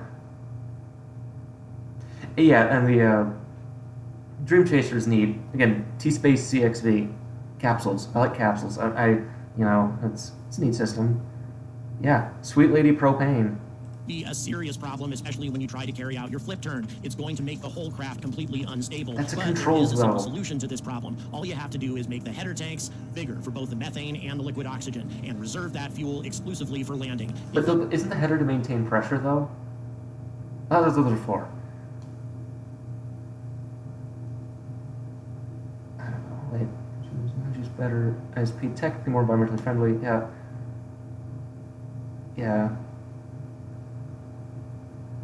Don't fly outside your operational limits. Don't do that. those tanks are completely full when you carry out your flip turn, there's going to be very little fuel slosh, and the craft will be far more stable, which is an important factor if you have human beings on board. So it is a complicated issue. The whole Starship suicide dive has been a problem that I've talked about many times. But the simplest solution, especially if we want to land in 5 years, is simply to completely refuel Starship and have larger header tanks for a powered landing. That should solve the issue. And the good news is, once we do land on Mars, the first mission should be fairly straightforward. We won't need habitats. You have 1,000 cubic meters worth of space on Starship, and that will be more than enough space for a crew of 10 to stay for a 2-year mission. That's not... Read mission designs, Angry. There's a list of them. Ah, jeez. Yeah, I don't know. Yeah, use a Zippo lighter. Do Vapac. Gary Hudson was working with that. I think Orbex is using propane, and I think, and one of the other ones, like one of the German rocket companies, is using propane as well. So. And even though growing food is going to be an absolute essential if we're talking about a permanent presence on Mars, you won't need it for a 2-year mission. A single human being would only require 400 kilograms worth of food for 2 years. You're talking 4 metric tons for a crew of 10 for the entire mission. That's not right. I don't take bets. mission, maybe 5 metric tons if you want to plan for the worst. So really, you don't need a tremendous amount in order to be able to survive. The water would be a great deal of mass, but keep in mind, water can be recycled quite efficiently at this point, with almost 93% efficiency in this day and age. So really, you're not going to need a hell of a lot of water at all. And this is, of course, assuming that we can... But again, you got to build in... If you're doing the first one, you're always going to be the most conservative with it. Jeez. I just don't think he... The problem with this kind of argumentation is that it's obvious he just doesn't read through these things and read studies or read anything that's actually critical of it. He sees the zip wow, whiz bang Robert Heinlein version of things, which is, of course, I think the Dynetics lander is the simplest. I think they solved the weight issue, so I don't know.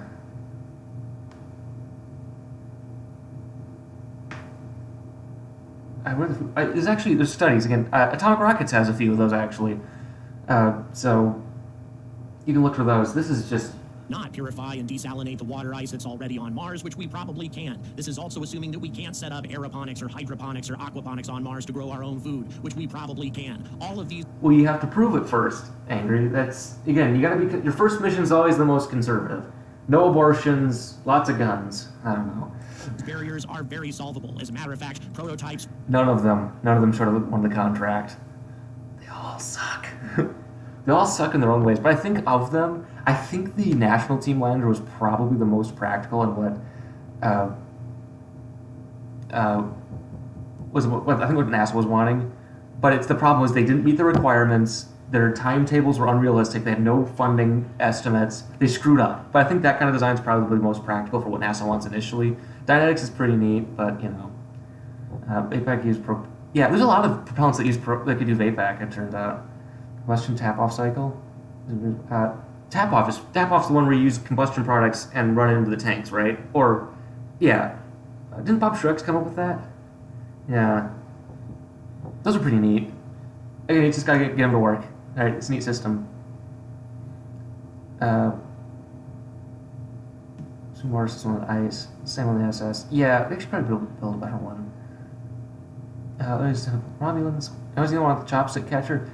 Because theoretically it could lead to rapid reuse, but the problem is he's got to be really accurate. He's got to build a tower that can take that kind of stuff. Right? It's one of those things where I think he's working on. Maybe this will work. Right? There's a lot of concepts that end up doing that, by the way. But you know, Starship was. Well, it's understandable why NASA made their choice on Starship. There's a salvageable design out of Starship. I just don't think Starship as it is the best option. And yes, NASA needs outrag. That's true. What I haven't read the thing. It's clear the Army is interested in just seeing this, just to see what it does. But you know, I don't know. You should go to Montserrat. That place was also ruined by a volcano recently. Well, recently, like 20 years ago. habitats and aeroponics and hydroponics to be used on Mars. Oh, he's using this again. We're talking about long-term habitation. Oh God, no, stop. Have already been built and tested here on Earth. That is not the major problem. The major problem is simply getting there and landing there successfully. And funding it. Funding. Jesus Christ, this... Okay, that's that. Okay, we got that done. Okay, so let's... Hey, what's this? That looks like it sucks. Okay, so let's do the tier list and we'll call it quits for the night. How's that?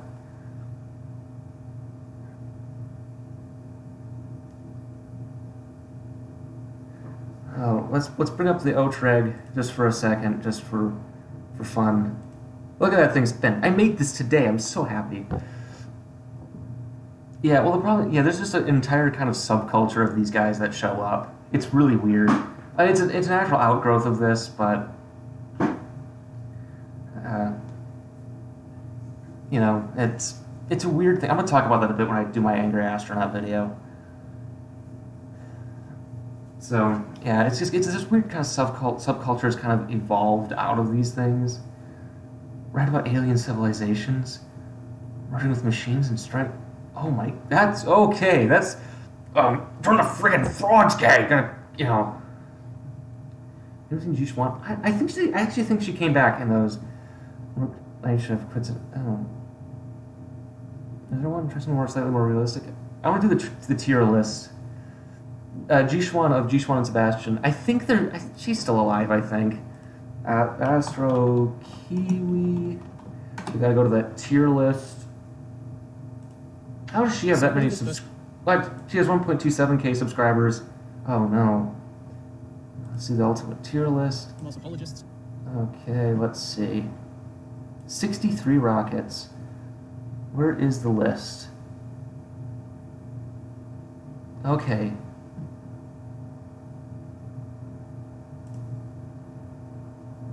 What? Oh, I already did this. Did I do that? No. How do I refresh this? Reset. Go.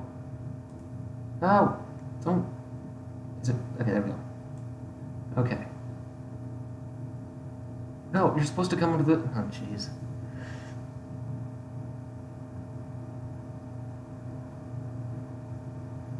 Okay. Don't look at me like that. Okay, so let's do this tier list. So I think S tier is the best. Yeah, G-Schwan. G-Schwen? That was G... Oh, gosh. Oh, God. I tried my best to cut... Oh, I did rid of the O-Drag. Okay. G-Schwen. I'm never talking about these two ever again, so... Okay, so let's do this. Energia. That's a cool system. Put that. I don't know how to do this. But it's a scam, give invest money. I don't know. Here's the thing. Is it a scam or do they actually believe this?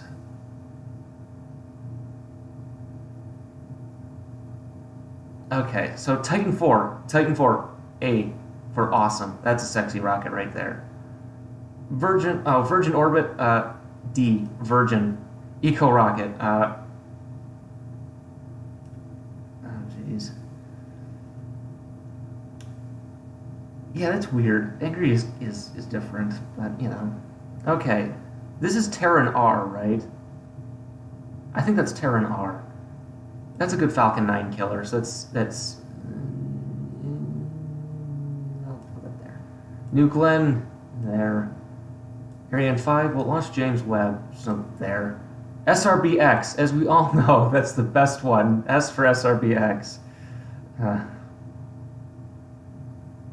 SRB... I'm actually going to talk about that in the future.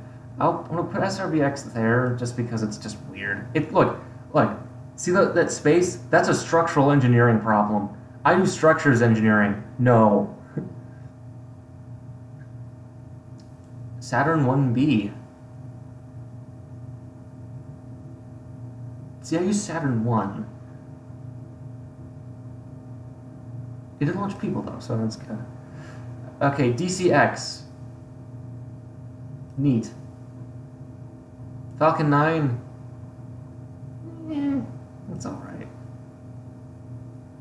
I don't like Atlas V's aesthetic. The 500 series, I don't actually like that as much. Let's see. Ares 1X. That's a neat system. Redstone. That's not an orbital. That doesn't match these. Oh, then again, DCX isn't part of it. Okay, LOX ethanol is cool. Is based. Let's see. Long March 5. That's a good rocket. So it's the Delta 2. Delta 2. A. There we go. Minotaur 1. I do have a soft spot for solid systems. I'll put that in the C, though. I prefer the bigger ones. Roton. Pegasus. Proton! That's a good rocket. I'll put that right there. Ariane... I can't wait to see Ariane 6. PSLV. Different looking rocket. It's going to put you in the middle. Saturn V. The people on the moon. That's an Ariane 4. That's not the best looking I like the Ariane 1 best, I think. Or the Ariane 3. It's a neat looking system. Okay? Long March 2F. That's not just crew, it's a neat system, but, you know. Astra. It's got a pressure fed upper stage. And it's shiny, so I'll put you... There's going to be C tier, I think, at this point.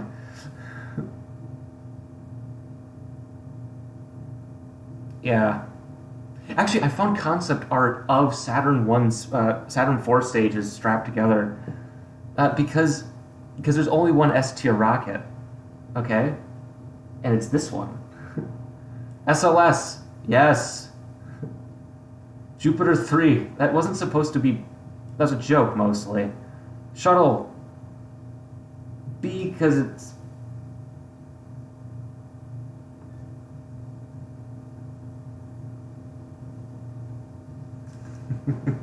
Only place that goes. That's the Mura 5. That's D. I don't care.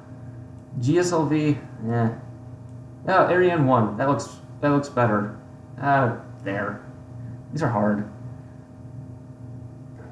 No, there's only one S-class rocket. We're getting to it.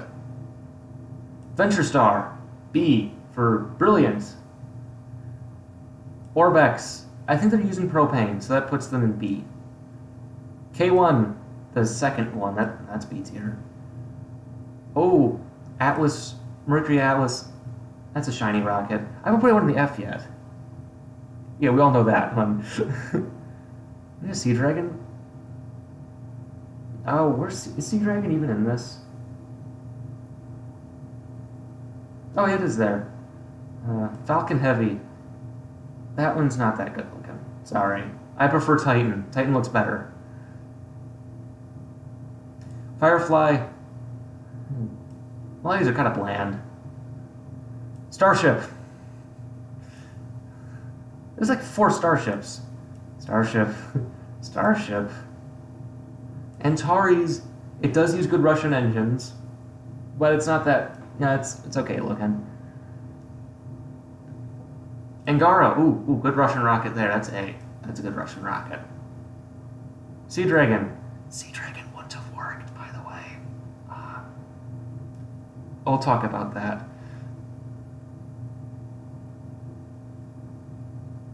What's Vom Dot? Oh God, are those bots?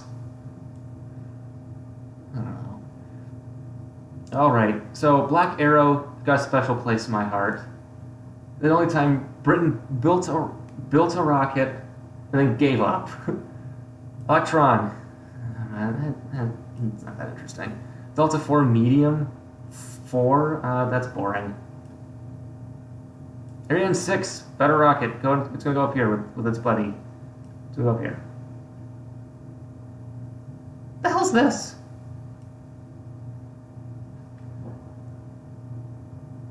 It's not Europa. What rocket is that? Here's how it sounds too soft. Well, there's a bot that has like vom.red. That's Give me enough money and I could. See, I don't want to work with combustion stability. Also, they're very charitable in their estimates for things. Just saying. There's the V2 go. London. I don't know what this rocket is. I'm leaving it out. Rock hot. Kind of bland looking. Go here. Skylon. What the hell's this? Wrong. H2. That's a good looking rocket. Now retired. Oh. Falcon 1 has a pressure-fed upper stage, but it's kind of bland. N1. There we go. Sexy rocket there. Neutron. Boring. Otrag. Where do you think it's going?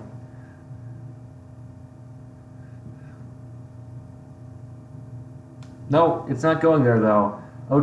Kiwi, if you're watching this, I know you're not because you have friends. You could have used one of my renders.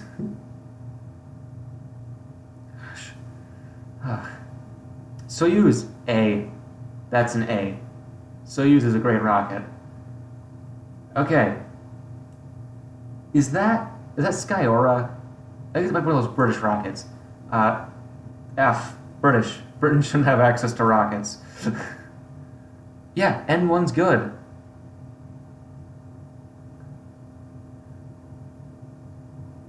Vulcan, good-looking rocket. Can't wait to see that bad boy fly. Oh, that's Terran. That's boring. Amur, it's a good Russian rocket. I like me some Russian rockets. Delta 4 Heavy, of course, is cool looking. Where'd I put? Yeah, there we go. This is Long March 7.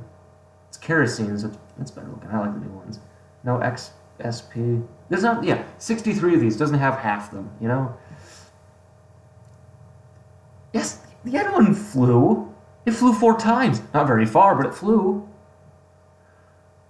Let's see, Vega. It's not that. Titan 3. Titan 3. There we go. Sexy rocket. Look, we did this. Yes. That's Black Arrow. That's what it's called because Britain's weird. There was plans for others. So, you know. Yeah, if I were to make one of these tier lists, it would have over like 300 rockets. I'd have to make subdivisions. So, yeah. All right, so it's 10 o'clock me time. So let's pull up Otrag. This is a good place. So pull up Otrag for fun. It's not where I put them. Well, tough.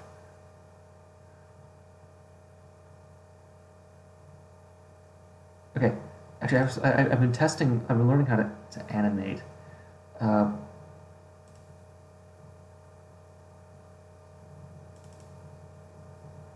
MX Proto. Okay? Like, give me a second. I've been trying to render things. Look at this. Ignore the light. That was just a test. Pressure foot hydrolocks. 450 threshold. Yeah, that's a bit bigger than most of them. Yeah. Yeah. Years out. Who's a professor gets put out of the country that about climate change? Oh. New second stage engine stage is actually slowing down. That's not good. Look, I made this. Today. Or no, yesterday. Ignore the spotlight, I was just testing this. Aren't RS-27s just H1s? Like souped up H1s? I don't know. Look at this, I made this. Isn't it sexy?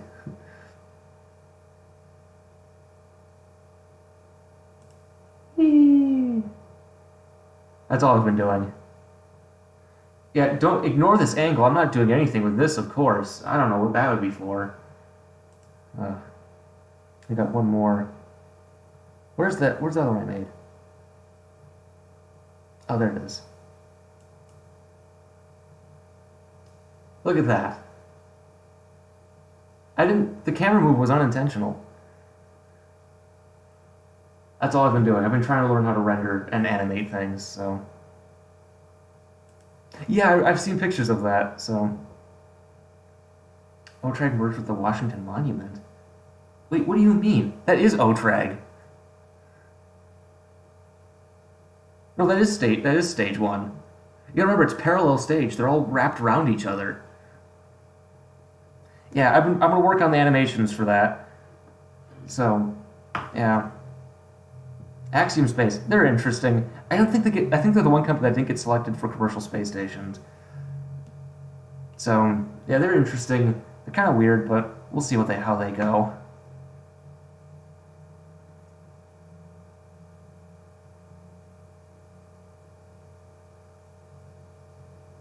I don't want to make those kinds of renders.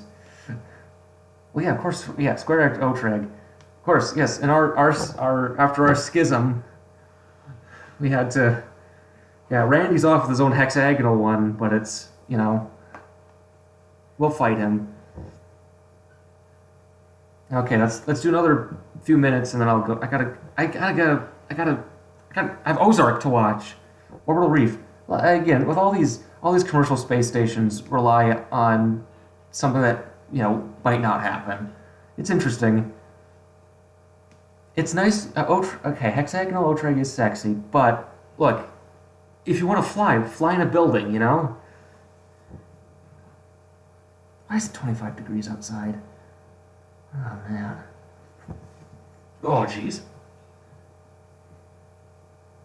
Oh, they did? Oh, man. I don't have AutoCAD. Yeah, we're starting the schism now.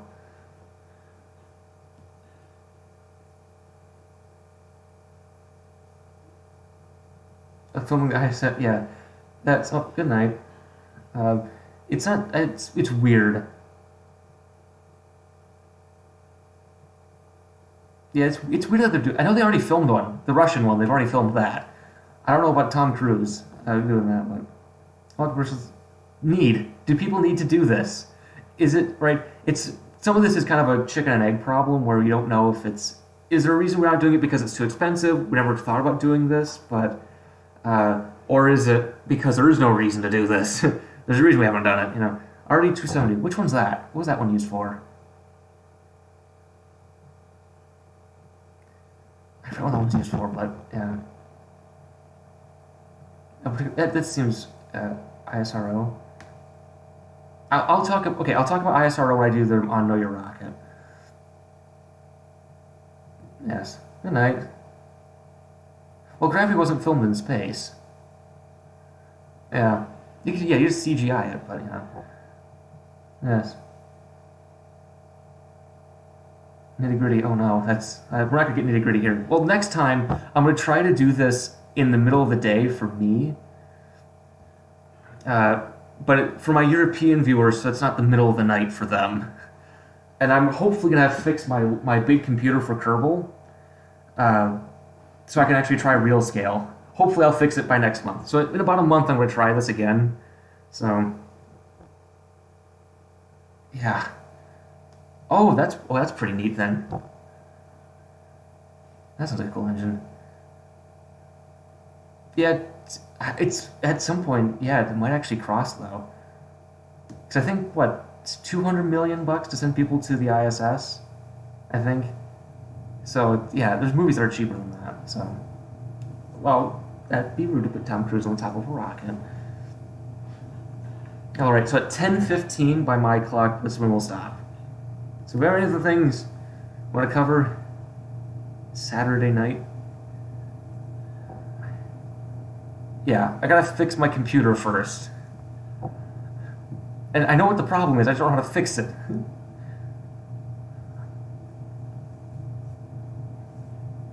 Crew Dragon and Starliner? It sucks that Starliner has been suffering its problems. Honestly, it's an interesting system. But it's just, it's a shame that they bungled it so badly, but, you know. I don't know. Okay, I'm gonna confess something to you. I do the online dating. I'm really popular in Kenya, so I don't know. Well, thank you, Gator Bricks. Night, JP.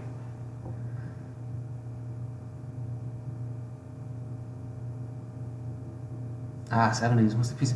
So I have you've heard of the repair loop problem on Windows 8.1? Well, I have that. The real problem is this computer was built by my friend, right? Back in 2015, so I don't have the boot disk, so I had to download one, but it's not the right one because I don't know. Which I'm a big fan of.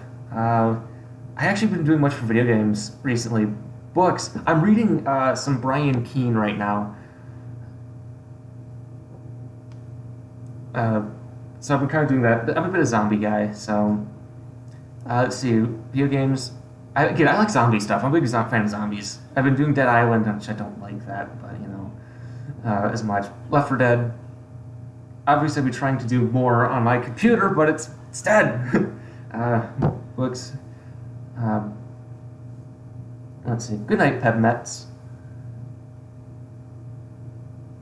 Yes, everyone. Otreg is the best Otreg. No, I think that was the Congo did that. I know there's I think a Ugandan space program that did that, but yep, I've been trying to do UEFI boot. I've been trying that. It's just whatever I'm doing isn't working. So yeah, actually, Kenya had launches. The Italians launched scouts from the Broglio Space Center off the coast. So sea launched, but you know. Alright, well, 1 more minute. Get everything out now. Vent. Say mean things. Some people said really mean things last month. Zambian. That's probably the one I'm thinking of. I know there's one guy who's like, I'm gonna go to Mars. There's some Zambian. Neat guy, I guess. Well, night, untitled spacecraft. Media grow. I like disaster movies. I like those. I like science fiction, so... I like those. Oh no. I talk about SpaceX. I talked about them in criticizing Starship Part 3.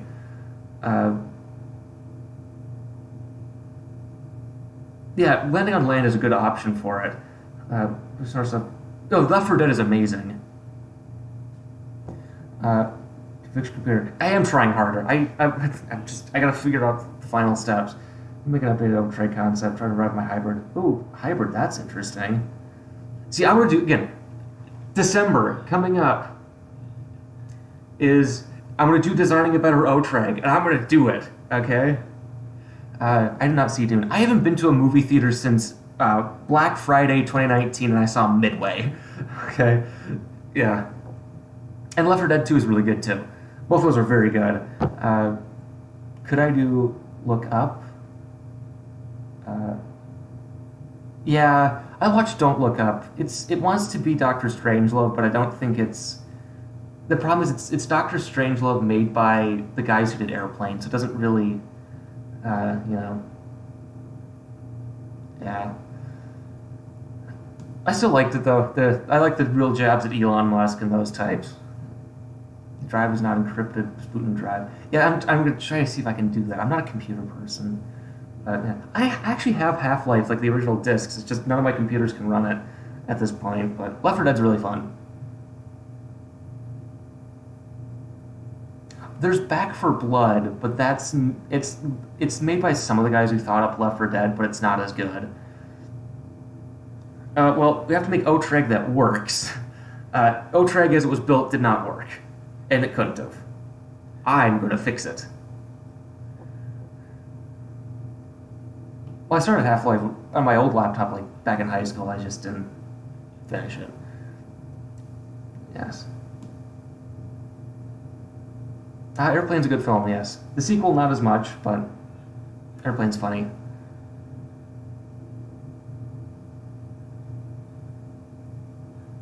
Yes. Good night, Gutsa. Good night, everybody. Get Black Mesa. Oh, God. I gotta get my computer fixed first. I do that. I think I gotta update the graphics card, but since everyone's Bitcoin mining with them, I don't know. Half-Life is good. It's just I haven't been able to finish it. So, okay. It's 1017, which is I think that's the registry number for the constellation in Star Trek. Because that's some things I know. I need to make some frozen pizza, and I'm gonna watch some Ozark. So, good night, everybody. See you in... I'm gonna make a Know Your Rocket in like a week. I gotta get permission for that, but yeah. So I'll see y'all next week. Or not next week, whenever I finish the next Know Your Rocket. The next time you'll see my face is a live stream in February, and then another one whenever SLS launches. So, good night. So everybody, I'm gonna end stream now. So I'm gonna try to get RL when I can. Yes. Yes. Thank you, James Hammett. But good night. I gotta eat. I'm hungry. I'm starving. I will enjoy my pizza. So good night. Get all out of your system. Yes. Good night, Sirac. Good night, John Boy. Good night, John Boy. Good night, Gilligan. Good night, Skipper, everybody. All right. 3, 2, end stream.